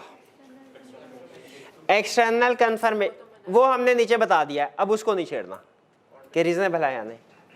और क्या करेंगे? गवर्नमेंट ने जो कन्वे किया वो कागज लेके आओ, कागज आ गया, और सब्सिक्वेंट कलेक्शन आई कि नहीं आई ये भी देखेंगे। अगर गवर्नमेंट ने मान लिया है तो गवर्नमेंट ने कोई ना कोई बाद में चेक भेजा होगा, चेक भेजा होगा, ठीक है। सब्सिक्वेंट कलेक्शन देखेंगे। और क्या हम कॉन्ट्रैक्ट देखना चाहिए हमें, एग्रीमेंट? हाँ जी, के कॉन्ट्रैक्ट में रिकॉग्निशन के बारे में क्या रूल्स थे, रिकॉग्निशन क्राइटेरिया क्या था, कितने अमाउंट या किस रेट के हिसाब से एग्री हुआ था, गवर्नमेंट एजेंसी के साथ जो एग्रीमेंट हुआ उसका, जिसकी बेस के ऊपर ये पेनल्टी रिकॉग्नाइज की गई है। जिस तरह इंश्योरेंस कंपनी वालों से रिसीवेबल हम रिकॉर्ड करते हैं ना, जब भी क्लाइंट हमारा, तो हम क्या करते हैं, इंश्योरेंस एग्रीमेंट लाजमी देखते हैं। अगर एग्रीमेंट देखें, इसमें जब वो क्लाइंट खुद से कह रहा है कि 0.5 बिलियन रिकवर नहीं हो सकेगा, तो क्या हमें उसकी रिकवरेबिलिटी के ऊपर प्रोसीजर परफॉर्म करने चाहिए? ये तो हम खुद कह रहे हो कि क्लाइंट को रिकॉर्ड करो, तो वो रिस्क नहीं होता। हमारा एसेट्स में रिस्क ओवर स्टेटमेंट का होता है, अंडर स्टेटमेंट का नहीं, तो वो आप राइट ऑफ करते हैं। इवैल्यूएट की कौन-कौन सी चीजें आपने बताई? इवेल्युएट में नॉर्मली हम चीज़ें डिस्कस सबसे पहले तो इशू आइडेंटिफाई करते हैं किस स्टैंडर्ड का है, हम उसको बता देते हैं ब्रीफली कि ये इशू है, कंफर्मेशन का इशू है, कंफर्मेशन क्लाइंट ने हमें सेंड करने से मना कर रहा है वगैरह वगैरह। दूसरी चीज़ हम ये बताते हैं मटेरियलिटी को वैल्यूएशन में डिस्कस करते हैं कि इशू मटेरियल है कि इसमें कैलकुलेशन भी आएगी, 2.5 बिलियन को उसके साथ कंपेयर करेंगे और ये परवेसिव होगा। और तीसरी चीज़ हम उसे बताते हैं कि मिस स्टेटमेंट या स्कोप लिमिटेशन, कि वो इशू जो है उसे अकाउंटिंग, उसकी अकाउंटिंग या ऑडिट इम्प्लीकेशन क्या होगी, अकाउंटिंग के लिहाज से क्या वो मिस स्टेटमेंट है। रिपोर्टिंग, हाँ, इफेक्ट ऑन रिपोर्ट कह रहे हैं ना बताए, reporting implication are not required, इसका मतलब क्या है, इम्पैक्ट ऑन रिपोर्ट, प्रोसीजर बताएं अपने, हमने प्रोसीजर बताए हैं उसको, लेकिन आपको पता है ना कि नॉर्मली हम बताते हैं कि अगर क्लाइंट इसको राइट ऑफ नहीं करता तो क्या करेंगे, ठीक है, वो नहीं बताना। इसी तरह अब जो यहाँ पे हमने कंफर्मेशन वाली बात की थी ना कि मैनेजमेंट हमें कह रही है कंफर्मेशन सेंड ना करें, तो अगर रिक्वेस्ट रीजनेबल है तो क्या करना है, रीजनेबल नहीं है तो क्या करना है, ये डिस्कस करते हुए भी इम्पैक्ट ऑन रिपोर्ट नहीं बताएंगे, ठीक है, ये डिस्कस करते हुए भी इम्पैक्ट ऑन रिपोर्ट नहीं बताएंगे। क्वेश्चन को छोटा रखना चाह रहा था किस चीज, अगर वो पहले रिकॉर्ड है तो वो ओपनिंग में 1.1 बिलियन क्यों आ रहा है? हाँ, ये अमाउंट्स जो है शायद उसने भी क्वेश्चन बनाते हुए इसको कंसीडर देखे, वो कह रहे हैं सर जब 2.5 बिलियन उसने रिकॉग्नाइज किया था ओपनिंग में, तो ओपनिंग में टोटल एसेट्स 1.2 बिलियन तो नहीं हो सकते। ये मैंने भी सोचा था, मुझे कोई रीज़न समझ नहीं आई इसकी, मैंने कहा जाने तो, उसने कोई रिक्वायरमेंट में इसका पूछा ही नहीं, ठीक है, ये इशू मैंने भी देखा था, इसलिए मैंने कह दिया कि ये परवेसिव ही होगा, ठीक है, टोटल रिकॉग्नाइज किया तो डेफिनेटली 2.5 बिलियन से ज़्यादा ही होने चाहिए, लेकिन बहरहाल लेकिन इसका क्वेश्चन में इसकी कोई इम्प्लीकेशन नहीं है, इसकी वजह से कोई फ़र्क नहीं पड़ता। चलिए, वैसे मैंने 2 क्वेश्चन और सेलेक्ट किए हुए थे, चलिए आप कर लीजिएगा, फिर इसको खुद से अटेम्प्ट कीजिए, कोई खुद से भी तो आपको अटेम्प्ट करने चाहिए ना, सारे हमने क्लास में थोड़ी डिस्कस कर लेने। अच्छा, दोनों में से कोई एक कर लेना, अगर ये क्रीम लिमिटेड वाला कर ले, क्रीम लिमिटेड वाला अच्छा है, वो दूसरा रेपिटेशन है तकरीबन इसकी, ठीक है। चलिए आज का लेक्चर हम यहाँ पे ख़त्म करते हैं, अल्लाह हाफिज़।